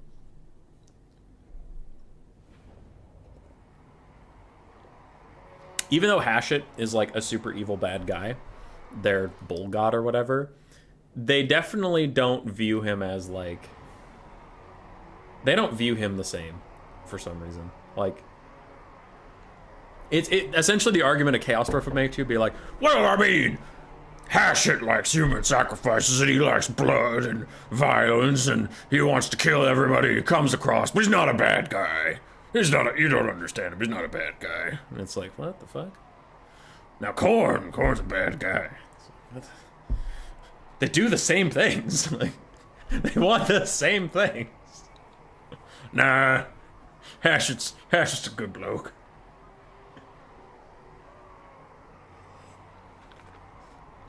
All right. We do have Kugath versus Kugath, though the spice on the side is a little different. And yes, some shooting. I am very curious how well Kugath's going to stand up when the enemy just tries to shoot his ass to death. So the armies are going to get situated. And while they do, I can talk about the flags. On one side, we have Kugath and Uncle Frunkle and Bilious Thunderguff. The 3 fat boys doing their best to stay alive in this hard world. And on the other side, the flag is again Kugath, wherever he went, Kugath, but he has double gold chevroned soul grinders for a little bit more ranged support to try and protect their lord from that Chaos Dwarf pew pew. They're not super worried about him in melee, it would seem. For the main armies, the Chaos Dwarves have brought some Hobgoblins, Goblin Laborers, Orc Laborers, triple Chaos Dwarf blunderbusses for some DPS if they can get in range of Kugath. We have Astrogoth Ironhand with his duelist kits, the Black Hammer of Hashit that gives him 50% more damage across the board, and it triggers flammable. Cascading Fire Cloak to give him more armor-piercing damage and melee defense, and then he has Kindle Flame to give even more fire weakness, and a Stone Mantle for physical resist. This is full all-out turn Astrogoth into a bruiser build. You have the 3 Bull Centaurs and 1 Magma Cannon just for a little bit of pressure.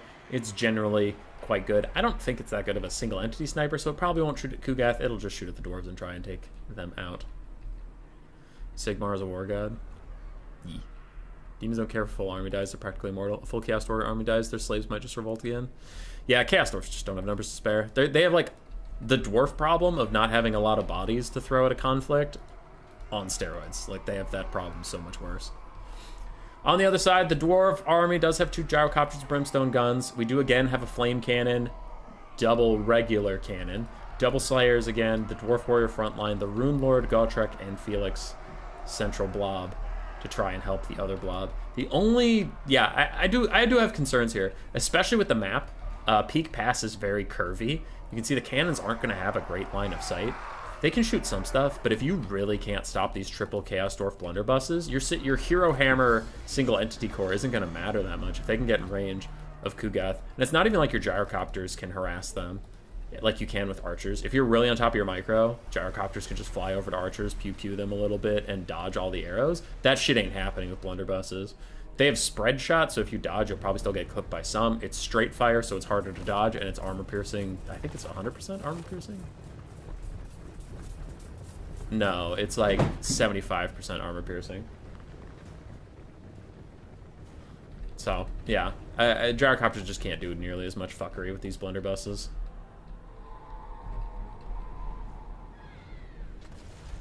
Four evil factions fighting it out. Yeah. I also think the dwarves might get outshot, kind of. With 2 gold chevron soul grinders, plus a magma cannon, plus Kugath. I think that might outshoot 2 cannons, a flame cannon, and other Kugath because of the curve, right? The curve in the map is really going to help non-line of sight based units like the soul grinder, because his projectile has an arc to it. But the dwarves seem to realize that they aren't just going to sit and wait. They are going to try to advance to a hill position where they can see better. That'll change a lot about how this dynamic is going to go, because then that makes cannons a lot more threatening versus soul grinders. Yahar. We are having a bit of lag, like I suspected. So we might just be 1 game behind. We'll see. If it fixes itself, fine. But what we might have to do, just for everybody's sanity, is back out, ask for the replay to this game, cast it while they do the next game, cast that while they do the 3rd game, if there is a 3rd game. So, we'll see. If it resolves itself, it's fine, but I'm not going to make a best of 3 2v2 players play on lag like this. I'll message who was round 1. Raced and Bellicor. I know Kiara tried to send me the replay from round 1.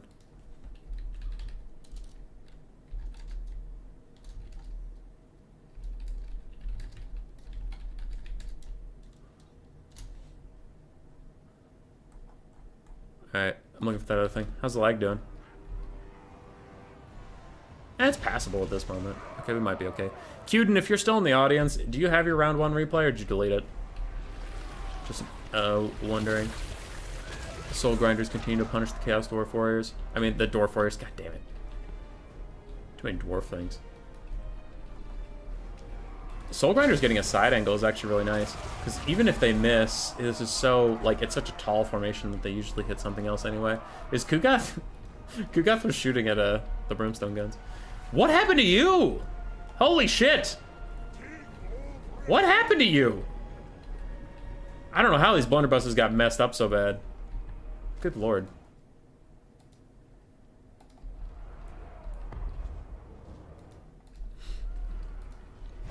Weird. Magma Cannon's also firing in, and man, the dwarves are taking a pounding from range.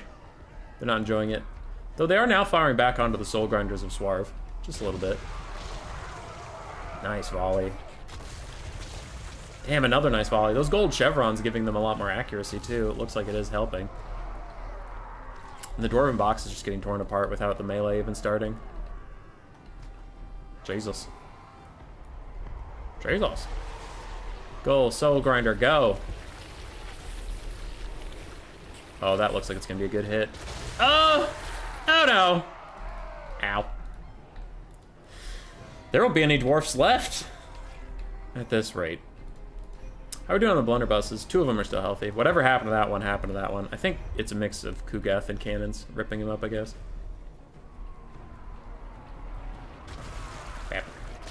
Soul Grinder hits Helios Thunderguth.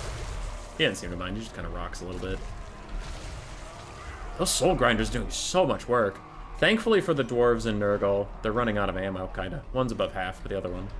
How much value have you gotten? 600, but... A lot of kills. 67 kills on dwarves is nothing to scoff at. That's a 10th of the army.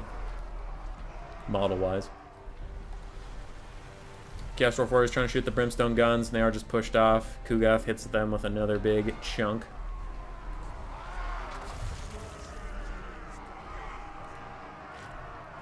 Yeah, the lag's stabilizing. For now. Continues on. Looks like the Chaos Dwarves have no real interest in advancing. As long as the Dwarves want to sit here and just take these bad trades, I think they're fine with it. Now, somehow the damage value is actually favored very slightly for the red team, which I just find shocking. But I guess killing this Chaos Dwarf Warrior with whatever did kill it is doing all the damage there. But like the Soul Grinders, why I'm liking this situation so much for the blue team is the Soul Grinders aren't going to try and kill Kuga. That's not their job. Their job was to kill all the infantry, and the infantry's job was to hold back the enemy infantry and the bull centaurs and keep the blunderbusses at bay. So the Soul Grinders are achieving their mission, and the Dwarf Warriors aren't. Like, yeah, they're here to eat damage, and they're eating damage. Hooray. Like, we got that. But their function is actually different. Like, you don't really want bull centaurs to have free access to cycle charging your big single entities. You don't want Astrogoth to have free access to doing that. You don't want the Chaos Dwarf blunderbusses to have free shots onto Kugath. Now, on the other side, Kugath and Gyrocopters are taking out these blunderbusses, which would be insane workhorses for the Chaos Dwarves if they can get in range of Kugath. So that is quite nice for them. I am shocked at how poorly they're trading with Gyrocopters. Now, it is also effective Gyrocopter kiting, but, like, Kugath alone is fucking up that one Chaos Dwarf blunderbuss, just wrecking him. He's down to half ammunition, but he has plenty. Cannons get hit with a nasty magma cannon shot. They're at half HP. And Swarv's been doing a good job dodging with his Soul Grinders, who have been like the sole focus of the cannons this entire time, and only one of them's at half HP.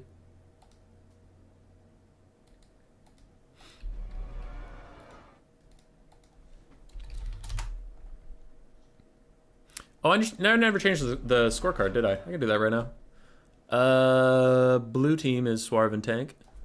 So we have Swank. On the other side, Sabrus and Super Mario. So we'll go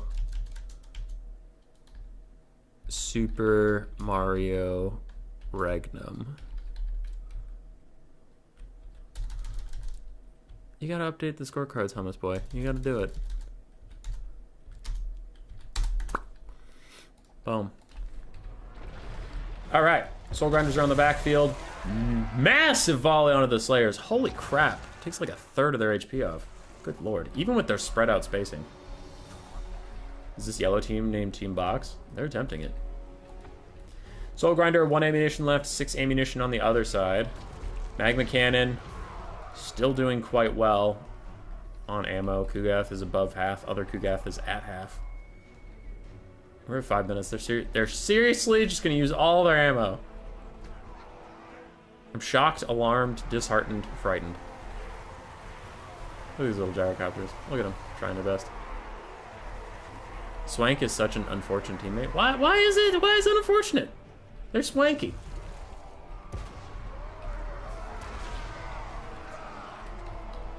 Swank. Magma Cannon, another nice shot. It's not killing the cannon models. It's doing more damage to the crew. I wonder how long it is before they get demounted. Or route, or whatever. So they're still chilling. They're like full firing capacity. Swarv almost losing the Soul Grinder that still has 6 ammunition. Looks like he's trying to get it down under the bend where it won't get shot anymore. Magma Cannon's continuing to fire in. It's 3,000 damage valued about 2,300 on the other side. And the Dwarves are down to about half capacity model-wise. Like, no amount of healing can bring these models back. They're not undead. A little more fire roasty toasty. More Slayers die to the Great Fire. And I love how repositioning, they reposition into the fire to try and like fill out where they're supposed to be. Instead of just sitting and not dying. Cannonballs rip past the Soul Grinder. It's continuing to kite away. And Uncle Frunkle's just waving his sword around, trying to have a good time. Which, can you blame him? Can you blame him? That is gross.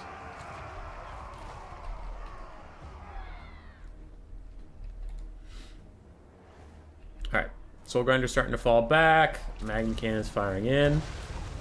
That Slayer unit has almost entirely died. And more dwarves sacrifice themselves to the glorious fires of Hashut. The dwarves now are starting to advance. Looks like they've had enough of the status quo. The Magma Cannon still has 10 shots. Kugath still has 17 shots.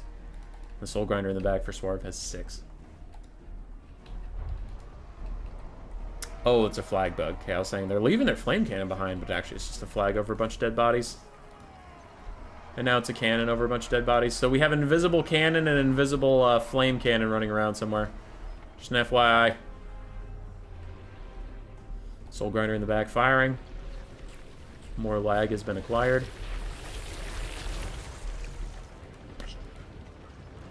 Just hit the K crew. Killed 2 models. Killed some more. And Kugat's bombing in. Jesus. They're having a bad time. Sudden lag spike. Go! Magma Cannon hits some more Dwarf Warriors. Kills them off. We are officially under half model count for the Dwarves and Nurgle. Jesus. It's a lot of dead Dowie. They just have no infantry left. They have nothing left. All 3 of the artillery got the artillery bug. So we don't know where any of their artillery is now. It's all fake.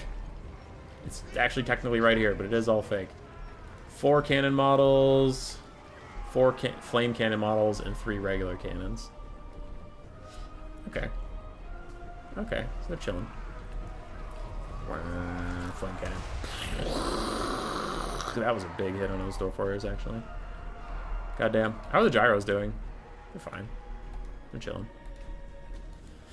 Lots of ammo left. They haven't taken almost any damage. It looks like they've been largely ignored by the broader world. The Dwarf Box moves up. Dwarf Box continues to take damage.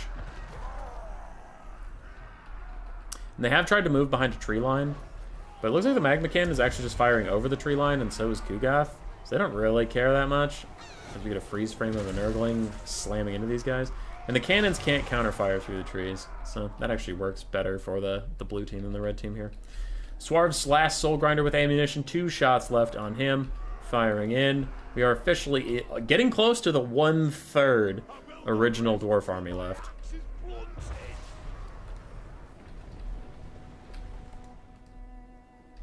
And Orc Laborers and Goblin Laborers still scattered around. I don't feel like the Great Rip will happen. Just that we're speeding up the expansion of the universe because we're halfway through. What are you talking about? Yeah. Oh, you're talking to Doomsage. Alright. That, just so you know, we love Doomsage here. Also, if you engage him at your own risk. And that risk is considerable. Your sanity will snap like a rubber band. Artillery with the new meta stock mechanic. Yeah. Magma Cannon, 4 shots left. It has gotten almost 2,000 value killing these poor dwarves. Kugath, 600-ish. Soul Grinder, 1,200. Other Soul Grinder is now out of ammo, so he's just a melee combatant and 1,200. So the Soul Grinders have gone a considerable ways towards paying for themselves with just their ranged attack. New Dowie motto, stand and die. It is a little bit of stand and die. Magma Cannon ripping shots in. I kind of want them to get down to 1/3 of the dwarf army left before they run out of ammo. I think that would just be a nice little touch. But like, there's nothing left over here. Just nothing. It's 6 single entities. That's it. Because these cannons aren't going to be healthy enough when the charge actually comes in. The dwarf warriors, stalwart though they may be, they're not even in melee and they're already negative 32 leadership. I like how the balance of power is still dead even.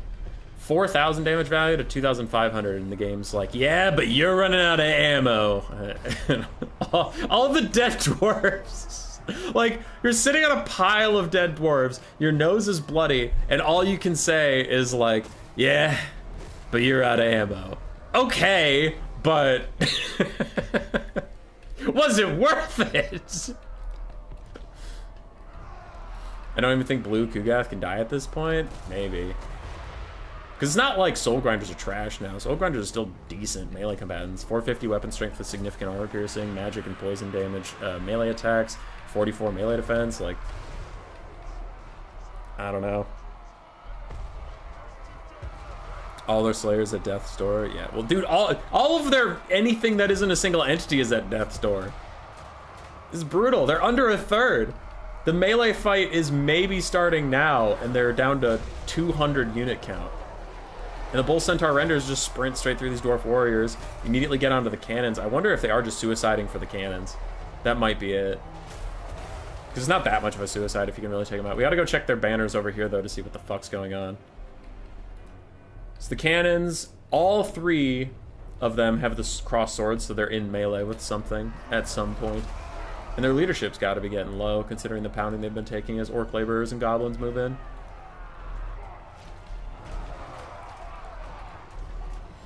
Dwarves are already routing, terror routing. Yeah, just all of your infantry immediately falls away. And now you have 6 unsupported single entities. Now, they're tough single entities, don't get me wrong, but, like, completely unsupported, they definitely do worse than with any support. Slayers, we have 13 and 11. 23 total Slayers. All 3 Dwarven artillery is technically still mounted. Technically. They're going. They're in there. They're chilling. Orc laborers are pushed off with a little Rune of Wrath and Ruin, killing them on the way out. Soul Grinder eats up some Slayers. Uncle Frunkle might have something to say about that, but he's refusing to for now. I'm frightened a little bit for the blue team. These Chaos Dwarf blunderbusses took way more damage than I thought was possible. I'm kind of surprised they didn't just get thrown into the forest. I'm actually a little surprised about that. They didn't just go into the forest and forest camp for a bit with those the blunderbusses specifically, because they have hide in forest. So those gyrocopters, I guess the gyrocopters just go. Spot them out. Swarv gets a downhill charge on the chaos, the normal dwarf warriors, immediately terror outs them, and their friends see their friends get terror out, and their friends are like, well, maybe we shouldn't be here either, and both of them are just going to naturally rout here quite soon. Hobgoblin Sneaky gets moving in. Swarv has successfully routed off all of these dwarf warriors. How are the cannon crews still alive? 2 of them aren't. There we go. Flame cannon's routing off. Where's the even... There. The other cannon shattered entirely.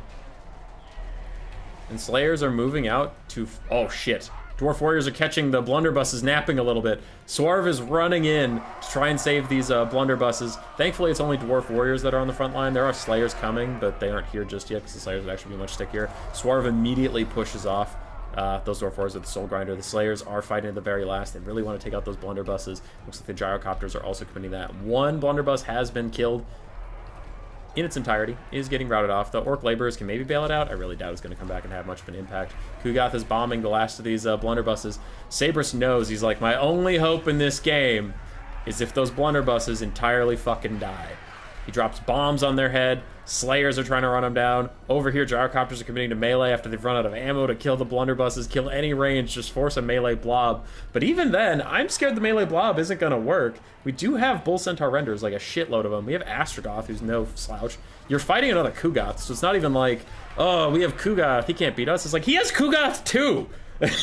So, I don't know. I'm scared. Swarv engaging with the Soul Grinder. This is risky. Now, the Soul Grinder is low, so maybe you just don't care about the blob fight, and he thinks he can get a nice charge off onto Felix, Gotrek, or the Rune Lord here, but I do worry about committing in a fight like, you know, 1v4 with a Soul Grinder, but it looks... He's just cycle charging with it. Okay, that's good. That's good handling. Not overcommitting to anything. Bull Centaur Renders with their little grenades are poking Kugath down. Now, infinite winds of magic have been saved by this point in time, so I have to imagine their Kugath is big chillin'. He probably has a million fleshy abundances. But Bull Centaur Renders are running in now. Other Bull Centaur Renders are separating out. And Gotrek is far from home. Like the Spider-Man movie. It's 1,400 versus 100. Bull Centaur Renders getting involved. Kugath's still taking some pokey pokes. Slayers are completely surrounded by Orc Laborers. There's just 1 Slayer left at this point. And the Chaos Dwarf blunderbusses are just trying to walk past him. How's this guy going? Still getting chased down by the gyros, and the Orc Laborers weren't able to do shit about it. Bull Centaurs pile in. Kugath's lost about... Oh, that's why you take Gotrek and Felix. Okay, he wanted Helping Hand. 40% damage resistance onto Kugath. And then he can even throw the Rune of Negation for another 40% damage resistance onto Kugath. You bastards. That is a sneaky, sneaky blob. Magnum Cannon's out of ammo. Blunderbuss is moving up. Kugath... The blue Kugath is just chilling in the forest. We'll see if that ends up being the right call. Cascading Fire Cloak is cast onto these Bull Centaur Renders, but they're on their way out at this point. Grenade's still peppering Kugath a little bit, and the blunderbusses are here. Orc Laborers might be in their way, though. I mean, they can attempt to shoot through it, but we'll see. The Hero Hammer has formed. Ooh, one of the Soul Grinders is about to start demonic instability crumbling. Go, little grenades, go! Kugath's at half. Yeah, these blunderbusses can't see shit. They need a different angle, because they're trying to fire, like, up and over a hill crest right now. It's not working for them. You enjoying these 4 evil factions facing off? Yeah. It wouldn't be so bad without the lag. Like, it's still a 12-minute game without the lag, but with the lag, we're in, like, probably 30-minute territory at this point. I'll cast replays for the other two, but we're this deep in it. I might as well just finish it out. Do we have a Luminarch game yet? No, there's actually been no Empire picks. None at all. Soul Grinder cycle charges in and out. He is out of there. The other Soul Grinder of Swarv stops his demonic instability crumbling for just a second to cycle charge real fast, but on its way out, it is going to start crumbling down. Red Kugath is at half HP. We're back.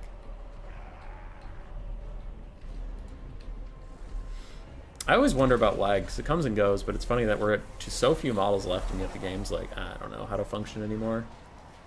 Soul Grinder is attempting to stomp on Felix from behind, so it should hit him. And it does not. Because reasons. Then the Soul Grinder's going to try and run away. Kugath is out all alone here. This could be a huge moment for the Bull Centaurs. They do need to go get aggro. Also, Astrogoth has been playing a little too safe for my liking, too. And the Dwarves are getting separated from Nurgle. Oh, this could be huge. Oh, this could be it. The Dwarves are leaving Nurgle to rot. Meanwhile, Uncle Frunkle and Bilious Thundergoth are trying to bail out Kugath. We do have a Rune of Wrath and Ruin, plus a dive-in from the helicopters to kill the Chaos Dwarf blunderbusses. Meanwhile, Kugath's trying to move up. And Astrogoth is moving up as well. He's been playing a bit safe, but the other Kugath does have Plaguefather's Oration, giving him 88 melee defense. And the Bull Centaur renders, one of them has Cascading Firefolk, I thought I saw. There we go. So, some more armor-piercing damage, some more melee defense and stuff like that. A lot of these guys getting caught up on the other single entities of Nurgle. And then a Defiling Deluge? That looked weird. I think it just affects everybody in the area, but whatever. Astrogoth is coming in. He has attack orders onto Kugath. He's going to go for it. Other Kugath's also coming in. I think the blue team just... They trickled in their single entities a little bit more when they needed to really get in there. Astrogoth is here now, though. He's probably going to pop all of his buffs. Probably. He said probably. Fleshy Abundance Overcast is healing up Kugath. That is the only healing he'll get for a little bit. We'll see if Astrogoth can burst through it. I'm thinking not. Other Kugath, other Soul Grinder are too far away at this point. And yeah, things are turning against the blue team. Do have a big stream of corruption. It's going to hit the Goblin Laborers, going to hit the Bull Centaurs, but they don't seem to mind that much, to be honest. Everybody's just focusing down Kugath. They can maybe try and snipe him, but other Kugath isn't here. And that's going to be a bit of a problem. How did the blunderbusses not shoot at all? I don't know. Like, they were shut down pretty effectively, but also, like, at one point they were just standing in Orc Laborers and couldn't see anything, so they couldn't shoot. Astrogoth trying to kill Kugath. Kugath's back to near full HP at this point, and he even sends out a Nurgling Summon to keep himself safe. Bull Centaurs are running off now. And Astrogoth is also trying to pull back. Chaos Dwarves have a whole bunch of infantry left, but that's just not going to matter. They probably needed a couple more shooty shoots and less random chaff. If you knew you were going to be fighting Nurgle. Maybe some Fire Glaives. Maybe. What is getting cast here? Overcast, Rancid Visitations, plus Astrogoth jumping back in. So they've just acknowledged that Kugath's going to heal cap, and they need to spend damage on him. So rather than spending their Winds of Magic healing their own Kugath, who's currently under 0 threat, they're spending all of their Winds of Magic just trying to damage the other Kugath. But he has Helping Hand. That 40% damage resistance also applies to the Rancid Visitation. It's not like physical resistance, it's magic damage, everything. We do have this guy diving in, doing his best. Virulent Contagion makes enemy Kugath go down to 24 melee defense. The Soul Grinder and Astrogoth are both trying to hit him. He's down to half HP. He's not healing at this point, so we'll see. Bull Centaur Render is thinking about joining in the fight again. Orc Laborers and Goblin Laborers streaming in. And the Rune Lord is running out to intercept other Kugath, just trying to keep him out of the fight. This guy continues to take damage. He's also going to get the Rune of Negation, I feel. Yeah, so he has 80% flat damage resistance right now. Do that combo. Gyros merch your blunderbusses? That's so weird that they can do that, but alright. Bull Centaur's diving in. Astrogoth is still hunting, though. And enemy Kugath is coming in deep. He might just rear charge in here and deal with this guy, because one of the 40% damage resistance has worn off. Soul Grinder is also trying to catch him, but at this point, Astrogoth is really the only one that's small enough that can really fit into the big... Oh god, the fart came out. Anyway, into the big Nurgle belly blob. Astrogoth can just sneak in and actually get the damage out he wants. Or communication regarding what to do. Yeah, maybe. We'll see. They can still win it. Astrogoth is still in here, just doing Astrogoth things. Completely unstoppable. And he has his own Plaguefather's Oration from his own Kugath. So Astrogoth's currently at 64 melee defense. He's still hitting enemy Kugath for quite a lot. Now, Fleshy Abundance might be coming off cooldown relatively soon. We'll see if it comes up fast enough. But there are Bull Centaurs in here, fighting with everything. The Nurgling cover is fading away. So that means all blue team's attacks will be focused onto single entities, not distracted by any infantry whatsoever. Gyrocopters flying in, try and provide a little bit of distraction, doing a little bit of damage, but the Bull Centaurs are holding on. The Bull Centaurs have gotten some healing from Kugath at some point. Looks like he did a Fleshy Abundance Overcast. And yeah, Red Kugath's getting his ass handed to him.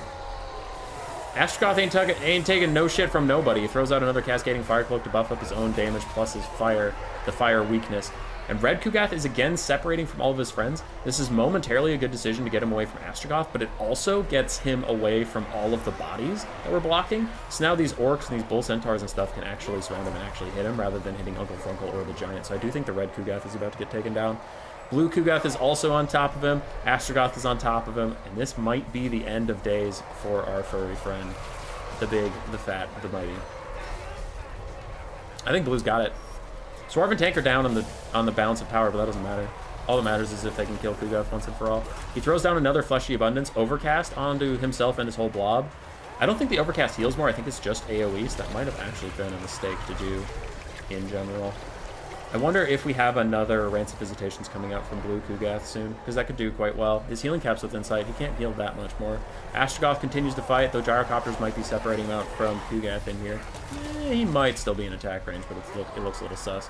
And Blue Kugath is now in trouble. He's surrounded by Gotrek, Felix, and Uncle Frunkle, I think, are the three that can really hit him. He's casting something right now.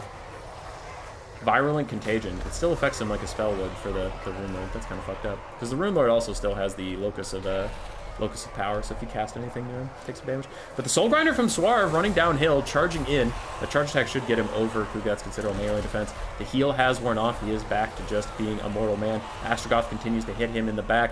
He's getting low. He's at like 1/4 HP. Blue Kugath, though, is at half HP as Gotrek is tearing his shit apart right now.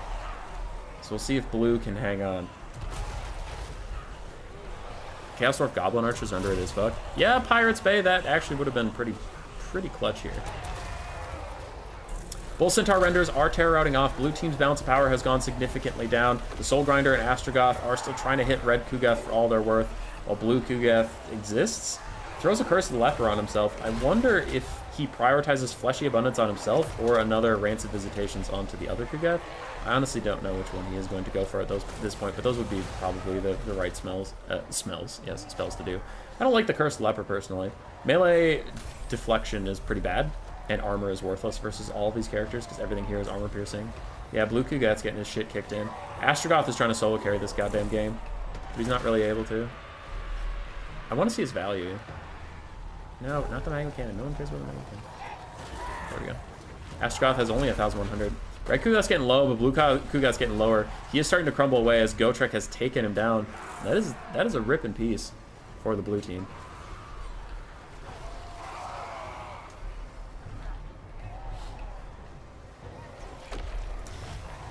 I don't think they can win at this point. Their Kugath's crumbling too quickly. He's taking too much damage, so he can't even rally. No Fleshy Abundance for him. Even Plaguefather's Oration can't stop him from crumbling away. And Helping Hand. Yeah, there's just too many damage resist buffs for the red Kugath. Damn. God damn. Why is Blue Gath still in there? I don't know. He's running. He's trying to stay alive. Red Kugath. Oh my god, he rallied. No shot. Does he have the army ability? Does he have the army ability heal? No, he starts crumbling again. He was so close. Another Fleshy Abundance on the red Kugath. I don't know where Blue Kugath's Winds of Magic went. I saw one Overcast Rancid Visitations, and I don't know what else he even cast. but his Winds of Magic went somewhere. Rip. Damage value was actually very even to the end, but with the Kugath dying, that is going to be 1-0 for Super Mario Regnum. And I will cast the rest of that series as replays. Obviously, it was very laggy. I didn't want to leave because at first the lag was subsiding, and then I didn't want to leave because we were so close to the end of the game, but we will cast the last 1 or 2 games as replays. Sorry about the laggy experience there.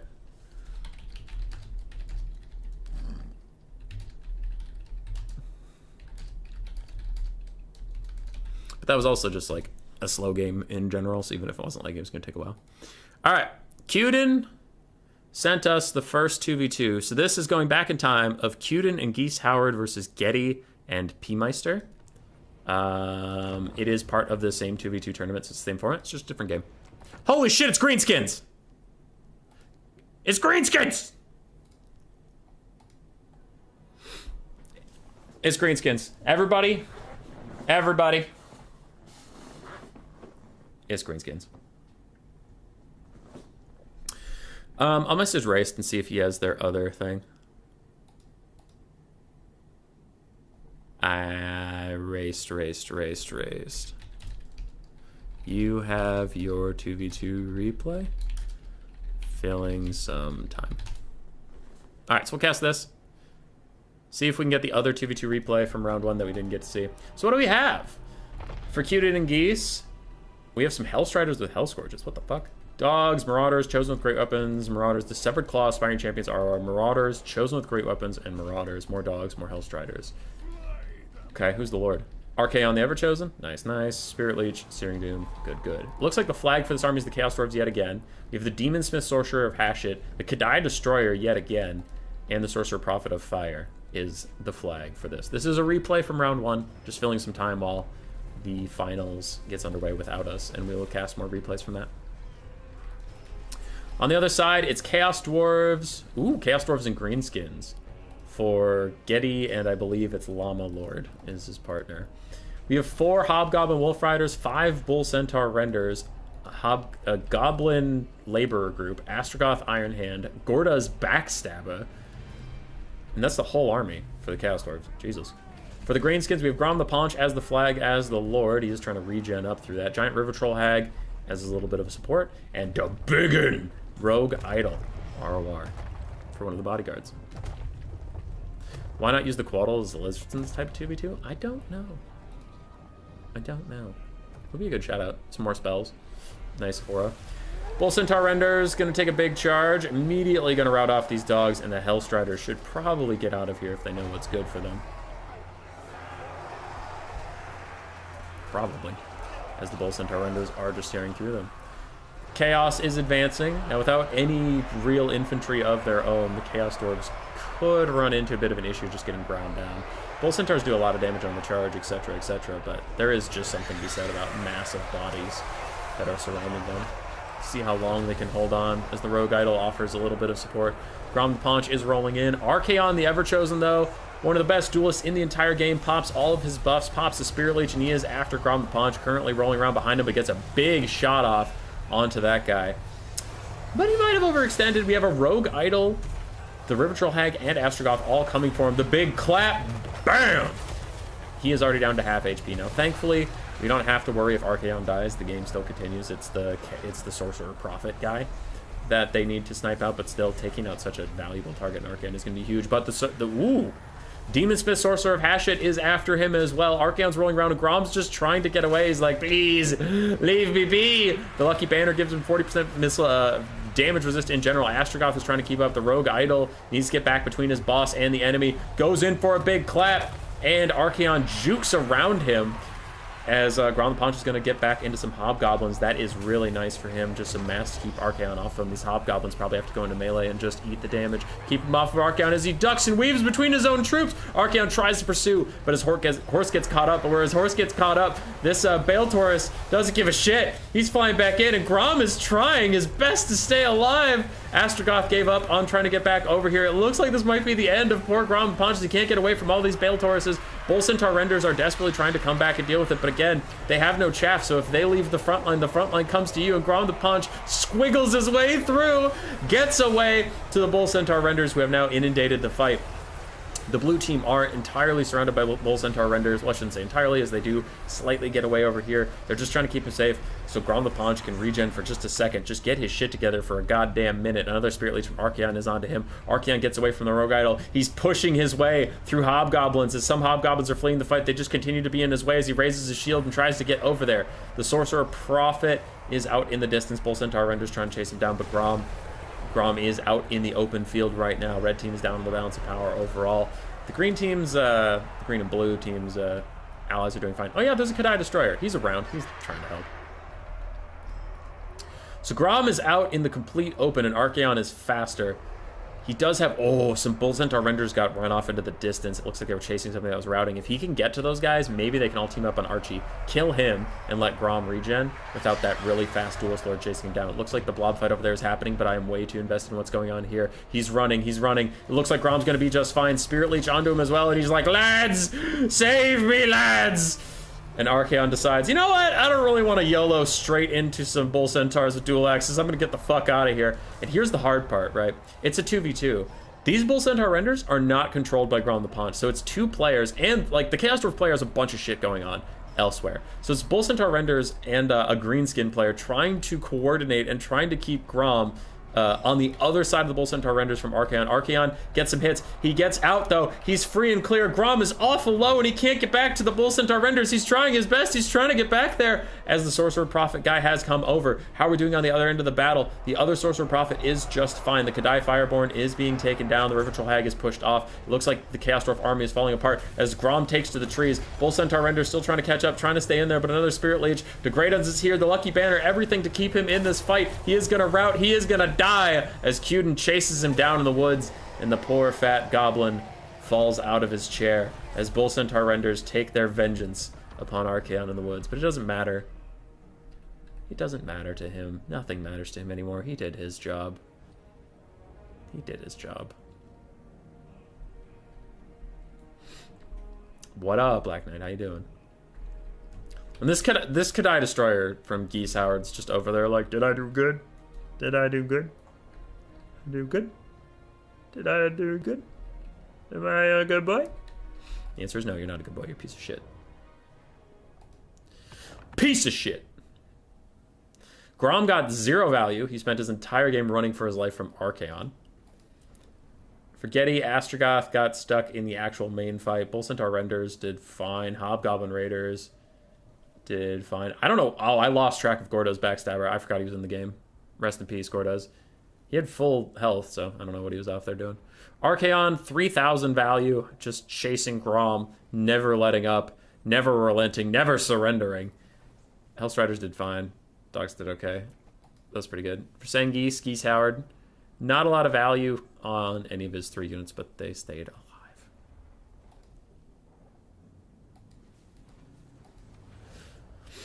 That was a wild chase. Just running around.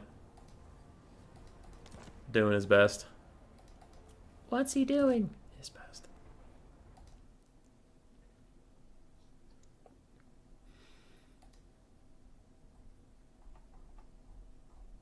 Okay. Kiara sent me something.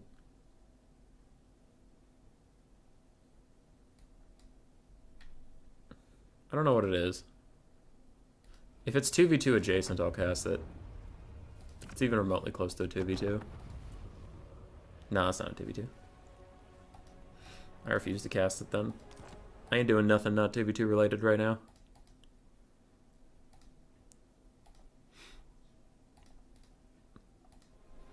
That was a watered down Benny Hill chase? Hell yeah, dude.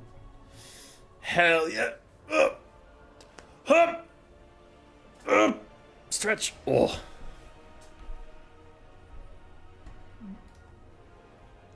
Okay. So where are we at? What do we have to do? We have to buy time. I can probably buy time. I'll play Lander Domination. I don't give a shit. Alright, we're just playing a quick battle. We wait for these guys to do a game so we can cast it. Oh. Oh. Stretch. I need to pee, but it's risky to leave a queue running. It's risky. Yeah, running implies work. You didn't do work.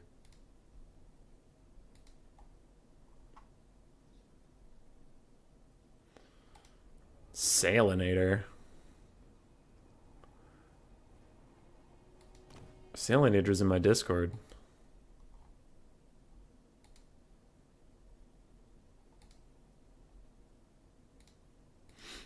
Okay.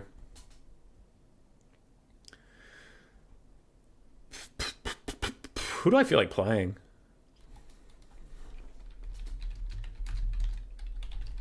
I don't give a shit. It's quick battle. I'll play anything. I'll play anything. Let's go. What we doing?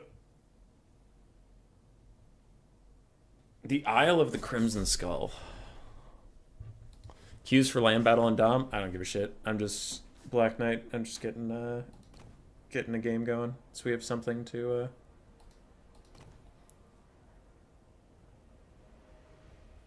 Something. We have Bretonia, Death Metal, Warriors of Chaos. I feel like Death Metal and Warriors of Chaos are the same faction, and I have 16 seconds, so Warriors of Chaos. Alright, Warriors of Chaos versus Empire. This is a pretty easy decision. I think we go Zarthoriel here. He's the best lord. No, actually, like, he's so bad, I don't even want to take him as a meme, because it's just going to make me sad. I'll take Kolek. I'll take Kolek. I won't take that other trash piece of garbage. I refuse to. Alright, we have Kolek, Chaos Sorcerer of what? Slanesh, Tzeentch are Undivided. Fire is pretty good in general. Yeah, fire. Fire, fire, fire. Dude, I want to take Zarthoriel, but, like, it's not even worth the meme. It's just garbage. And I'm so sorry. You hope he brings a Luminarch to kill my Kolek? Hey, Black Knight, eat my ass. How about we don't just wish for hummus to lose the fucking game immediately? Huh? How about that? How about that? We take some Armored Trolls. We take Dragon Ogre ROR. We take the fucking Knights of the Brazen Throne. Now this is pod racing. Then we need some dogs to actually chase off anything I route. Yeah, this is fine. Slanesh with Hell Scourges, and that rounds out the build. Sure. Zarthoriel's decent against High Elves. I feel like that's even a lie. He's just too expensive, bro. It's okay. Alright, I gotta take a leak while we load into game. Let's go. Let's hope Salinator doesn't dodge me. I hear Village is really strong, but I never see anyone use. I love Village. I love Village. I don't think he's the best Tzeentch Lord, but he is my favorite. I love Village. If we have to play another quick battle while we wait for that replay to come in, I will play Village. All right, I gotta peep. I gotta peep.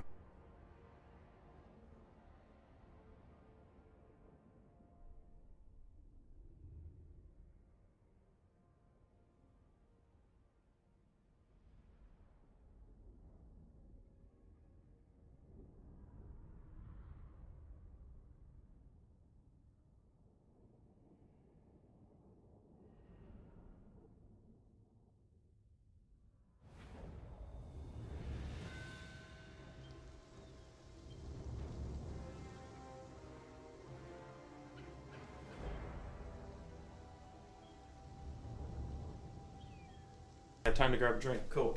Oh, fuck. Shit. It just loaded. We're back. All right. Village is like coming on second in a race out of 2 people. Nah, dude. Kairos is better than him, but the Herald of Tzeentch is solid. Exalted Lord of Change is solid. I think Village is better than both of those. War Wagon Kite incoming. Enemy troop count is awful small. I'll give you that. The enemy troop count is really small. But Salinator wouldn't do that to me. See, this is what you guys don't understand. Is Salinator's in my Discord. He's a good friend. We hang out every Thursday and play cards. He comes over to my house, shares a beer. You know, he knows my wife. He raised my children, actually. Little known fact, I once I went to prison for about 18 years. No big deal. No big deal. I killed the guy, all right? But, like, no big deal. No big deal. He had it coming. The jury was all on my side. All 38 jurors said, you did the right thing, and we love you. And the judge said, no, fuck you, and sent me to jail. It was super illegal. I was in the right. But anyway, he raised my children. So Salinator would never take war wagons or Illuminarch. He would only be respectful.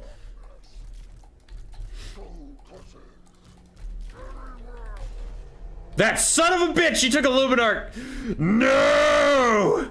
Salinator, the betrayal! What have I done to deserve such a fate? And, oh god, the Sunmaker and Demigryphs. It's gonna be a painful one. Thankfully, I don't have anything worth hellstorming if I get these guys in the trees. Go!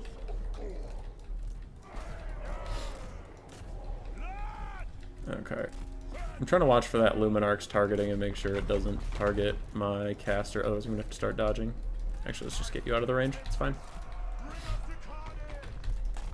Alright, yeah, Luminarch's going for him. He's out of range. Get fucked. Okay. So Kolek's gonna sneak up through some trees. This guy's gonna sneak up through some trees, and we'll be alright here. Dogs take the charge there. I want the dogs to charge the knights, break the charge, and then get countercharged by the skull crushers. So now they eat the charge from me, and then the knights are standing still when the skull crushers come in. Hooray, hooray. Rest of you are moving up, moving in, moving in. Kolek's joining the fight, and Toddy is way out of position chasing my, he's way out of position. Because if he wants to chase my Firecaster, that's fine. Like, does it suck not getting too much Winds of Magic in this fight? Yeah, but it's more important that Todbringer doesn't do anything. Okay. I'm gonna cast the Burning Head there and try and break them, because then my Dragon Ogres, I mean my Trolls, can push through the front line and shut down that Luminarch entirely. I'm gonna lead these Empire Knights on a bit of a soiree. Skull Crushers are having their best life. Like, they're getting their asses kicked, sure, but they're doing what they need to. Okay, so now my Trolls are gonna shut down that Luminarch for good. Kolek's coming in with the beat stick. Bunch of damage over there onto me. You guys are back. Skull Crushers are dying, but that's something we're okay with. All in all, we don't really like Skull Crushers, to be honest. Alright, let's run in and do this. What is this? More damage and more hitty? Okay, I like more hitty. BAP!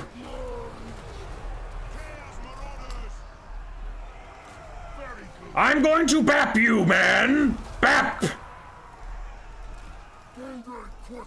Okay, Kolek's gonna go over there. He's gonna show that Luminarch who's boss. You're all chasing some stuff that I don't care about, so just come home for a bit. Dragon Ogre Shaggoths are 4 seconds from their big lightning whoosh whoosh. And I introduce you to lightning, and it goes whoosh whoosh! Alright, Kolek has completely bodied the Luminarch.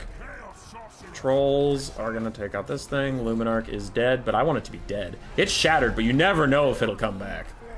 My Dragon Ogres are somehow sleeping while winning melee combat, and if that's not me IRL, then that's just sad, because it's me.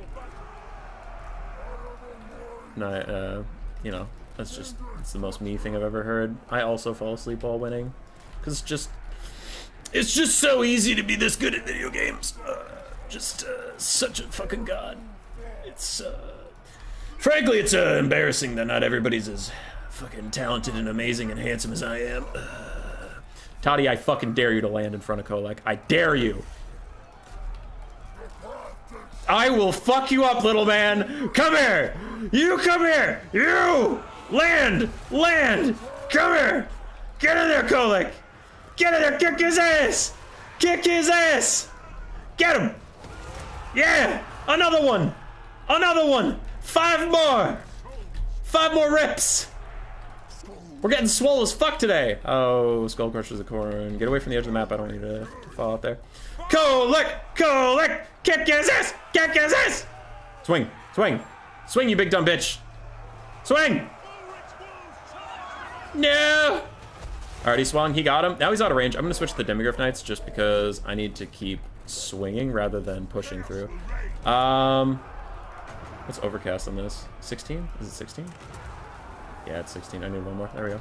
Let's get rid of all these swordsmen. I'm sick of their presence, but also the debuff will probably terror out these Empire Knights. And then I can focus on just dealing with this. So, hooray. Flamestorm's gonna kill some of my Marauders. I don't care. Kolek's killing some stuff. Where do we have Sleepies? Sleepies kill the Sigmar's sons. Fuck those guys. Demigryph Knight's taking a bunch of damage. And Toddy comes back into my house. Yeah, you better run. You better fucking run, dude. And Toddy comes back into my house. Chaos Sorcerer, fight the Bright Wizard, do much better. BAM! How did you miss? Kolek, that was a rear charge. Kolek. There you go. There you go. These are the hits. Tempest Rage, more melee attack. I can't miss. BAM! How did you miss? You can't. I said you can't, and yet you missed. Hit him! Hit him in his stupid face! Hit him! Bam! That's damage. Trolls, net him in here. Net him in here. I'm not done having words. Bam! How did you miss? He has 40 melee attack. You're attacking him from behind with 90. And bonus versus large, you dumb piece of shit. This is why you're the worst lord in the whole game. Hit him! Hit him in his stupid face! Hit him! Look at his mustache. He's making fun of you. Kick his ass. Yeah! Get him! Get him! Get him! No, he's pushing through all my trolls. No, Kolek! Kolek, get him! Okay, I killed the Bright Wizard. That's fun. That's exciting. Get him! Get him! No! Don't you let him go! Don't you let him go! Don't you let him go! These Empire Knights are like, please, please get distracted. But you ain't getting distracted by shit. You ain't getting distracted by nothing. By nothing, Kolek. Get him! Get him! Don't let him off the ground. Swing your stupid hammer, you stupid dumb hammer-wielding piece of shit! You get in there! You get him! Okay, this is getting awkward now. This is sad for everybody involved. Nobody wants to see this, Kolek. Nobody. Just hit him. Just be done with it. Just be done with it! Be done with it, you squiggly bitch! I'll leave you some privacy. Alright, he's just shy. He's shy, you guys. He's shy, and that's fair too. I wouldn't want, like, the gods watching. Hit him! Hit him! It's fine. He's shy. He's just shy. Shattered that. Army losses hits. You didn't have to hit him. You didn't have to hit him. It's fine. It's fine. No one saw that.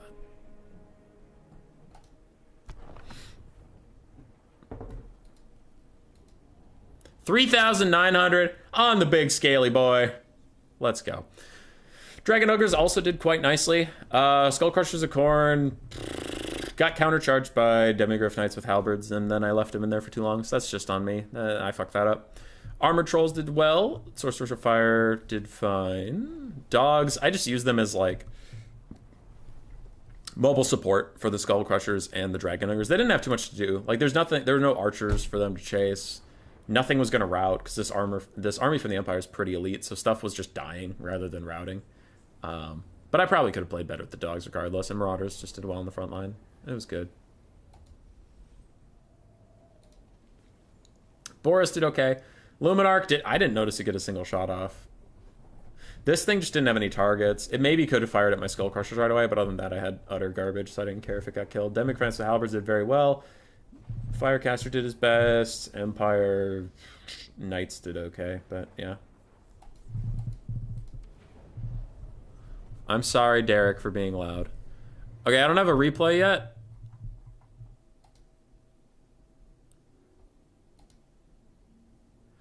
I don't have a replay yet. So we're going to do another quick battle, just to not have the stream sitting here awkwardly. It looks like the game 2 of the finals started 9 minutes ago. So it should be done after this next one. Never change, boy, never change. I'm trying not to. All right, we did a donation. KV with the $5. Glad you're back on your feet after leaving prison. Thanks, buddy. I'm making that fat streamer income. Ooh, if I'm taking Village, I don't want Domination. He's not that good at that. You went to prison for 18 years too, though. It was calling itself a school.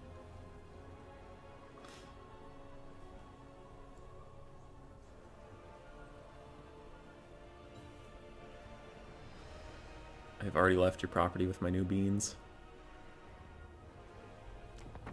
Queek match? Alright, super quick poll. You guys have a very quick poll.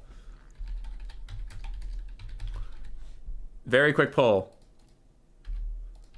Go, go, go, go, go, go, go. We don't have much time, because there's 60 seconds.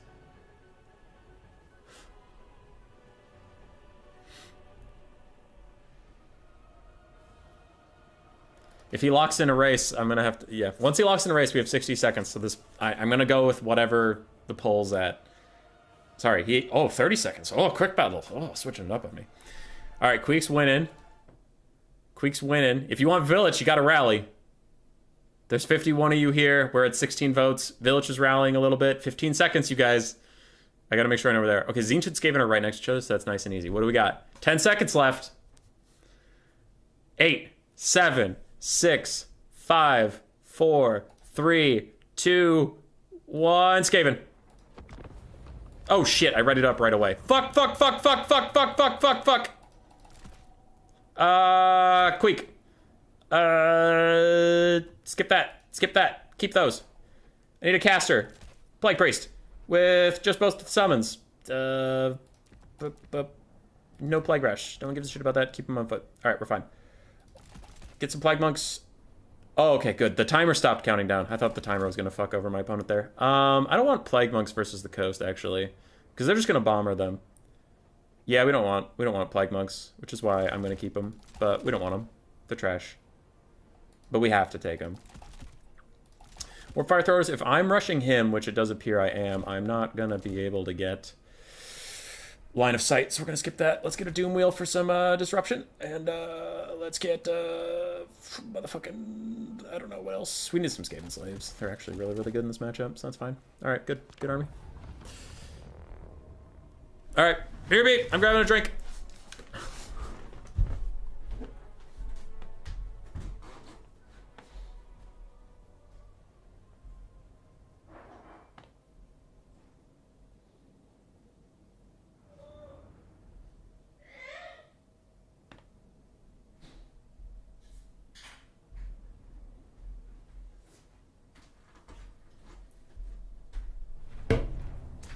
I'm noticing the more I scream, the more my cat avoids me.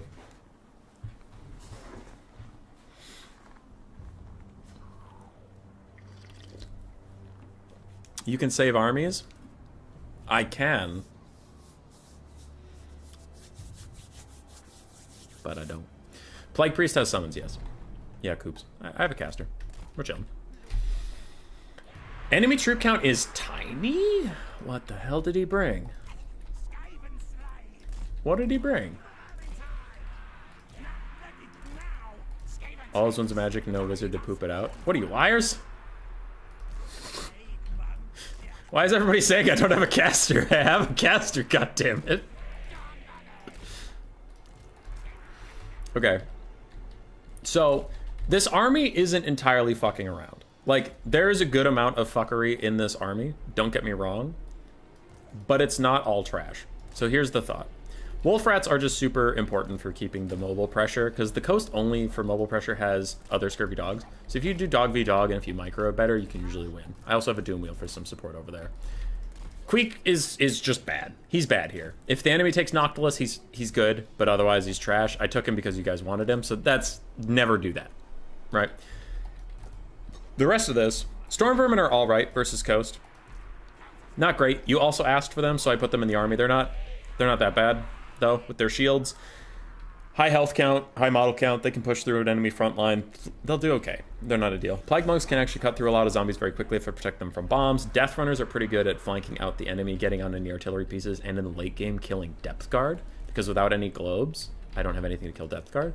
The Doom Wheels sometimes do surprisingly well, so I did want to try them, but Coast in general don't have a lot of great tools to take out chariots. So if the Doom Wheel actually does decent DPS, then we're going to be fine. But we'll see. So Queek and the Storm Vermin probably not ideal here. The rest is fine. Oh, and why summons? I focus on the summons because what you want to do is when you engage on the front line, you want your Plague Priest to summon behind it so that you can shut down their guns. This tricksy bitch. Alright, whoever this is actually has something that's kind of funny. He has 2 bloated corpses. This army is not gonna win. But what he does have that's annoying me is he has 2 bloated corpses. So my Death Runners can't just YOLO in. Because all this looks so juicy except for that bitch and that guy. If I just YOLO in, he's gonna bloated corpse me, I'm gonna die. Oh no. Then fuck. Okay, here's what we do. Sacrifice dogs. Alright, I'm gonna sacrifice the magic damage dogs. Because he doesn't have sirens. And the poison dogs do higher DPS, so that's fine. I'm just gonna sacrifice him to the bloated corpses. The bloated gods. Because I really want to get in there. Damn it, he's gonna route that one off. I couldn't quite get to the bloated corpses. Because I really want my death runners to get in here.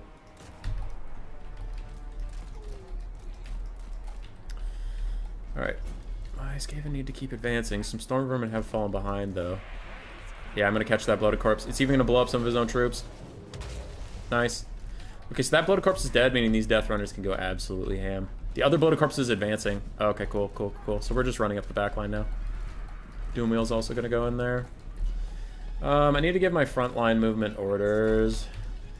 But that bloated corpse is going to blow up on some Skaven slaves, so I'm chilling. I'm big chilling. You go hunt down that guy. You're gonna walk up here. Storm Vermin can take that down. Plague Monks will join the fight over there. These dogs are about to rout, unfortunately, but that is just the price you pay for being awesome. Okay, I'm gonna give them all orders to just walk into melee combat. Oh, that's a Deeps caster. Okay. Well, I'm stuck in Rotting Prometheans now. Oh my god, he wrecked my Doom Wheel. You bastard. How dare you do that to the poor Doom Wheel. Jesus Christ. Guns defend guns, am I right, ladies?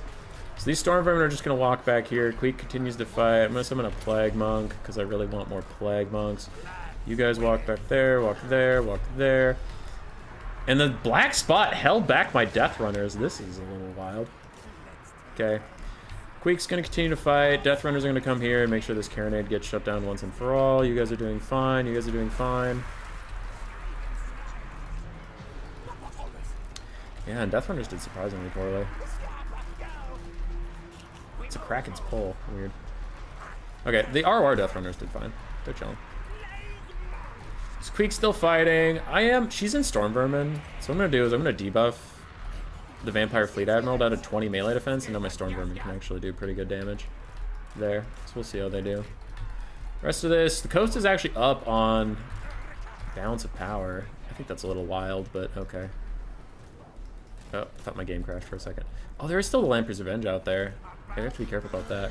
But we're about to get a huge damage value swing once these units with full ammunition actually finish dying off. Once we actually kill them, that'll be huge. And if we get a snipe over here, that'll be pretty big too. Where are my other Storm Vermin?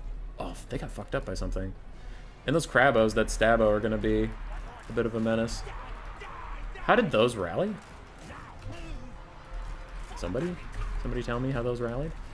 Alright, he's going for the big snipe. Gonna activate his buffs. I think those crabs are coming, so I'm gonna throw a summon and just like run the summon at them to buy me some time. But we should be coming back on the Balance of Power rather swiftly now. Now those guys are dead, these guys are all dead. Yeah. And Queek is absolutely slapping this dude. Our Death Runners are back. Pop their invisibility and just try and get them onto these hand cannons. You guys are all finishing off these hand cannons. Pop your invisibility, come over here. We sniped out the enemy lord. Balance of Power is getting a little better for us. We're just going to have to wait out this Crabo summon. But we're fine. We're fine. Balance of Power is still creeping back our way a little bit. Everybody focus on the real one. Everybody focus on the real one. Don't attack the summon. It'll fade away on its own. You're all killing that. Damn it, the terror route. But the ROR Death Runners actually got where they needed to be. And they are knifing up these fools who are now going to die. So we can pass through and knife up the other fools. More of you are back. The Doom Wheel is here. I'm going to pull you over here and hope you don't route, but I want you to use your range attack versus the Lamprey's Revenge ROR. Okay, you have another Plague Monk summon, you have another Clan Rat summon. I might have to save those for the late game. I don't know, because I have a ton of infantry right now. I just don't have a lot to kill the crabs. Ow, that was a brutal shot on my Plague Monks. What the fuck, Gallows Giant? Okay, these zombies are holding surprisingly well. I'm not enjoying that whatsoever. With everybody running, I will summon a Clan Rat here. Because I'm shredding their armor down to 60, so I really want to punish this moment, and all of my other infantry is running away, which is bad. So, yeah. Let's try and punish this moment. Queek, you're going to have to get after the Gallows Giant. That's going to have to be your job, and I'm sorry about it. Everybody else is coming here. The doom wheel shattered that dumb bitch. 1v1 me, Gallows Giant! You will know fear! Ah, fuck! I got thrown away!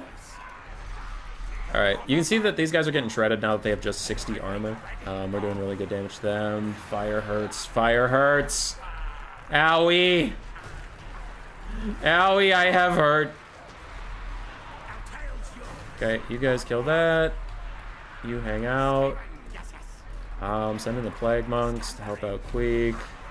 We've all won. That's a summon, right? Yeah, it's a summon. Alright, so I won't even bother backing the summon out of the fight. I'll just commit other resources, but we're chilling. I'm about to have more melee attack. There we go. You get some leadership. I'm also keeping him in this fight for the Contaminate. If I can get its leadership negative, usually army losses will hit for undead type units. If like their last unit is crumbling, it feels like, I'm not sure if this is true, but it feels like it treats it as if everything's routing. It just gives you the win. So if I can get him crumbling, I'll win.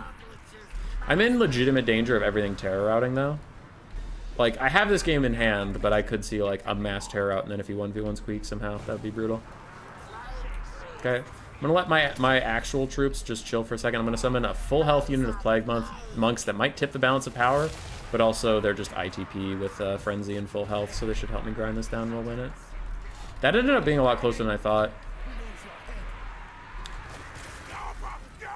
They held back the first Death Runner charge after I took out the bloated corpses pretty well.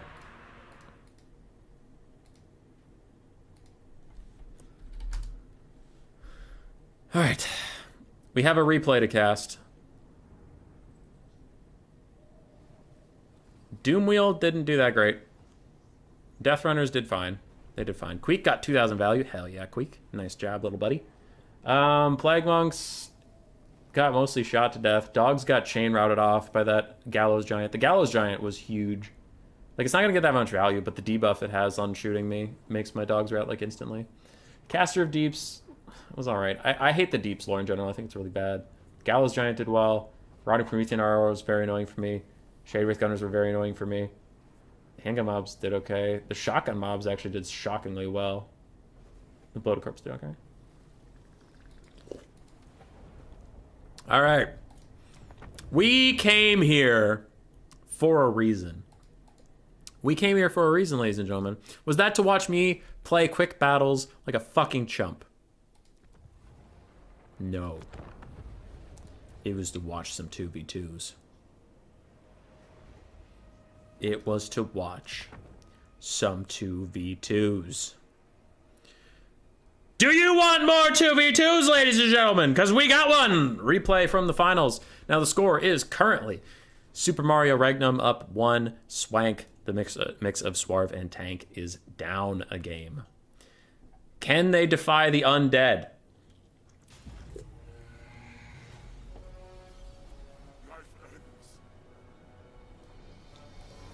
Hitchcock stopped running, kind of like watching Commanding Slaves from Creek, where he puts the giant monster's head onto himself. Creek broken. Alright. What do we got? Tank and Swarv are on the Dwarves and Lizardmen here. So for Tank and Swarv, we have Air Squad, triple Gyrocopters, Brimstone Guns, and the Skyhammer. And then for their actual infantry, they have some Ekron's Miners, Inorgamling's Ironbreakers, Longbeards, Dwarf Warriors, and an Organ Gun. They also have Felix and Thor Kimbrow. For their flag, it looks like either Swarv or Tank, I don't know who's piloting it, has the Shredder of Lustria, Mazdamundi up on Zlok, and the Thunderous one. On the other side, for Sabrus and Super Mario, the Vampire Counts brought a whole army with a Blood Dragon Lord, and I'm actually going to pause this because they're going too fast. Blood Dragon Lord, some Vargeist, they have a Banshee, 4 Crypt Horrors, a front line of Zombies, double Corpse Cart, one with an Unholy Lodestone, one with Balefire, and a Necromancer. And then for their flag, the Tomb Kings have brought double Necro Sphinx, including the Sphinx of Usef, and Cetra the Imperishable on foot. Interesting. Now, the Blood Dragon Lord is diving straight onto the Thunderous one. The Gyrocopters are running away from the Vargeists, but the Vargeists, they're not faster. What the hell? They're so slow. I don't know how they caught the gyros. Must have been a little bit of a whoopsie. Shredder of Lustria runs out, and Mazdamundi throws down a net, but he only nets those Vargeists. He does not net the Blood Dragon Lord. The Blood Dragon Lord does take off at the last second. He is throwing a summon down onto the Organ Guns as well, who are now shooting up the Vargeists. And the Shredder plus the Thunderous one plus Mazdamundi are like, come down here, hey! Come down and play with us. Hey, we want to eat you alive. Yum, yum, yum. Gyrocopters with Skyhammer and the organ gun really shredding down these Vargeist, and they'll have to back off if they want to survive this encounter, or they'll need some serious heals from the Blood Dragon Vampire Lord, who is currently up and about. Looks like he's maybe looking for breath attack down onto the Northern's Ironbreakers, not entirely sure. Also, it is worth noting that there's a little bit of support fire from the Shredder and the Thunderous one. You can see the damage that they're doing to these guys. Just because they don't have a targetable range attack, they do have a range attack, and it can do pretty good damage. So the Vargeist taking a ton of DPS. I have a ping. Why do I have a ping? Hold on. Is it about this?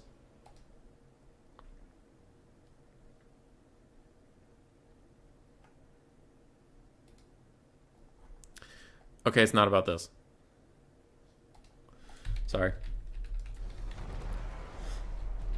Okay. I had to make sure it wasn't the players pinging me about this game.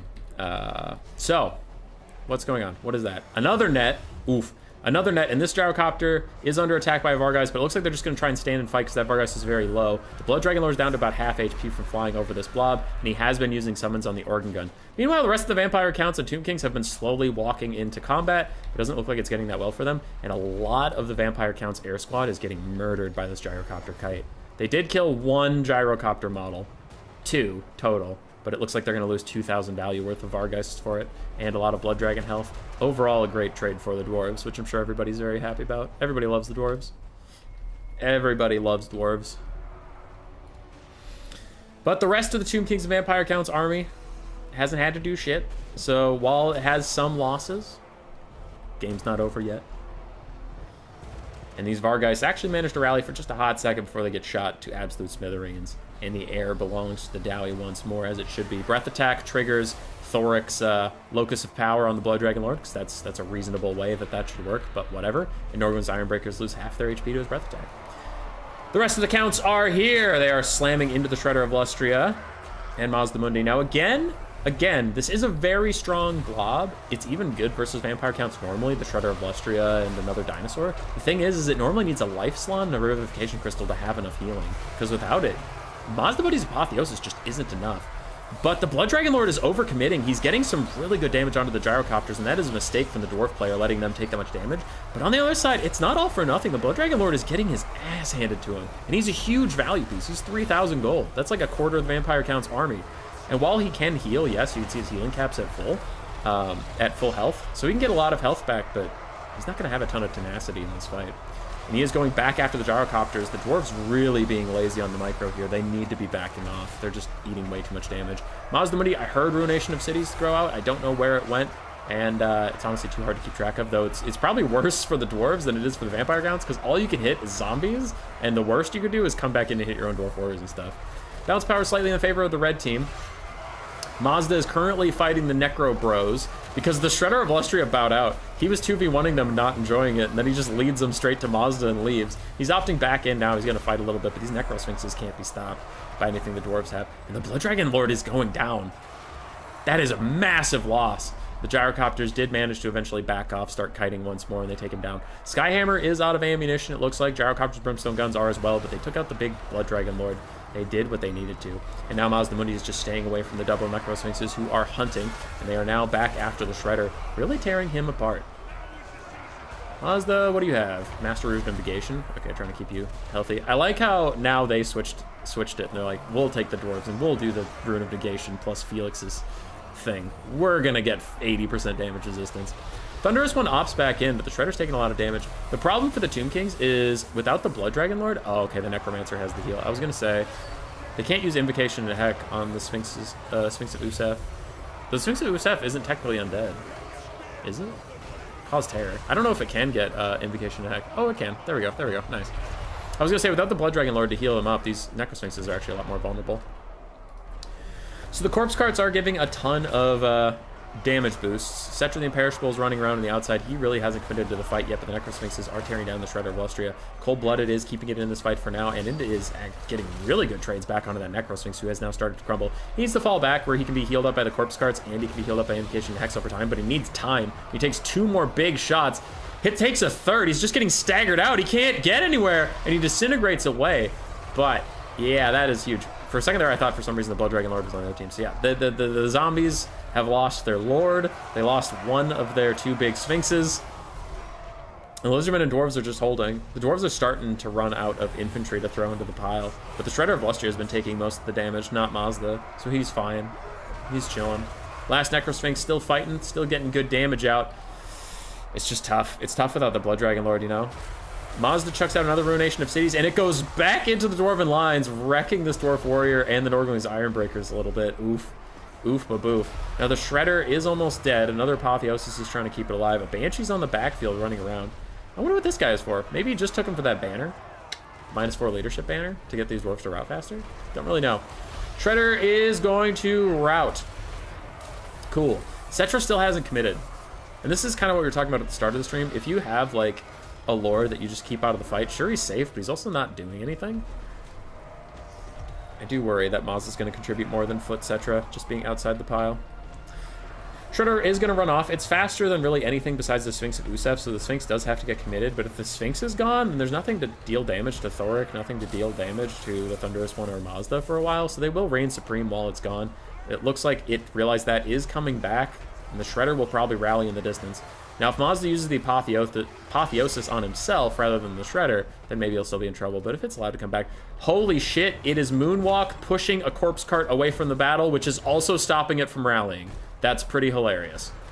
On the other side, Mazda obs back into the fight. Cryptor is getting awfully low from the bombing runs of the Gyro Bombers.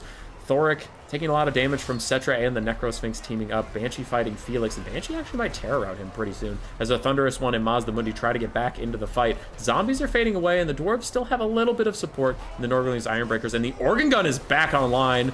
It's been firing this whole time, just sprays through some zombies apparently. I don't know what it's shooting at, but it's trying to fire. Thunderous One pushes off some more things. All of a sudden, the blue team is up on the balance of power, and I'm not sure if I disagree. Shredder of Lustria is coming back. He's got to deal with that corpse cart with the Unholy Lodestone. Where's the Necrosphinx? The Necrosphinx is nearly heal capped, but Thoric is getting his ass handed to him. Felix is routing off. Foot Cetra is in. He's in, baby. And Lord Mazda Mundi's running away with the Rune of Doom. It looks like he might try to get a charge in somewhere, somehow, some why. But I think the onus is on the Lizardmen and the Dwarves to somehow kill that Sphinx of Usef. It is really the only thing you're scared of for Mazda and the Thunderous One. Nothing can carry this game if you can get rid of that Sphinx, but he has just been sitting here. He has been putting in the work, 4,000 value on that big boy. The Shredder's coming back, but he needs healing. He needs healing real bad, or he's going to rout again. His machine guns could do a lot. His -8 leadership aura could do a ton, but he needs an Apotheosis somewhere. I don't know if he's going to get one. Shield the Old Ones gives him enough leadership to stay in the fight. He pushes his way past the Banshee. I sound like a broken record, but it's really important he gets some form of healing. Shredder of Lustria's down to 44 HP! Heal the man! No! He didn't get any healing! The big boy is dead! Oh no! Banshee's trying to kill Thoric. Meanwhile, Mazda's struggling with the Sphinx of Usef. It is pretty much heal capped. Nothing else matters for that thing. Cryptors are fading away. Zombies are fading away. The undead are running out of any support whatsoever. The dwarves have gyrocopters coming back with ammunition. There's Ecromines on the distance that need to be rallied. They need to be brought back to the fight. Thunderous One has taken a ton of damage, though. The Sphinx Usef is also getting quite low. Gyrocopters aren't firing. They're sitting right above it, but they aren't shooting down. They need to fire. Thoric's hanging in there somehow. Cetra is in here just battling. He's just scrapping with them. And the last of the Cryptors is going to fade away. Heal capped. They are entirely out of life. Felix is fighting, but this Banshee is kicking his ass as he fights a heal-capped corpse cart Necromancer. Mazda is still continuing his crusade, and all of his winds of magic need to be used on Apotheosises. Don't care what else he's doing. They need to all be for that. And Cetra's getting real low. Balance of power goes further against the red team, though, and I think that's full of shit. I think the red team's doing okay. I dare do not army loss them now. Cetra's heal capped, and he's a foot character, takes another huge shot. He's at half HP, but why army losses? No! No, why army losses? They were fine. They were chilling. What the fuck? They were chilling. They were big chillin'. God damn it.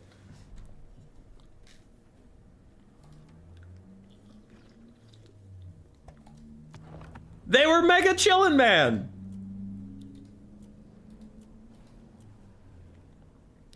The Necrosphinx, 4,900 on that one, 2,500 on the other, and Foot Cetra, 1,700 value. Even though he was at half HP and the Thunderous one was kicking his ass, just all of a sudden army losses out of nowhere. Thoric was dead? I don't care. Mazda and the Stegodon had that. They had that. They had it. They had it. Easy clap.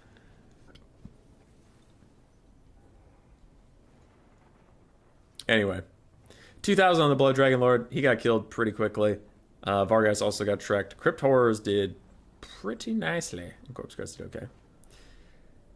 Mazda Mundi, 2,500. Shredder of Lustria, 3,900. Thunderous 1, 3,900 as well. Thoric, 2,900. Felix, about 500. The rest of the dwarves got largely Shrek'd. I think Mazda Mundi killed more dwarves than anything else. And Gyrocopters and the Skyhammer did alright. Did alright. Cetra! I already looked at Cetra. I already looked at everything. I looked at everything. I don't need to be here anymore. Alright, Saber's Regnum and Super Mario Fried Chicken win the day. GG, well played to all involved. That was a banger. That was a banger last game. Which cards did they bring? They brought an Unholy Lodestone, a Balefire, and then a Necromancer on just like, I think, a regular corpse card. I think just a regular corpse card at the end there.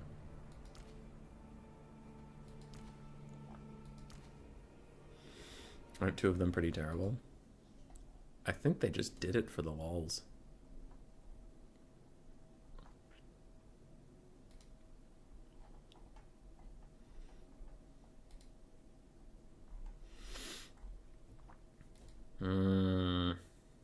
What do I do now? I don't want to end the stream. I want to play more games.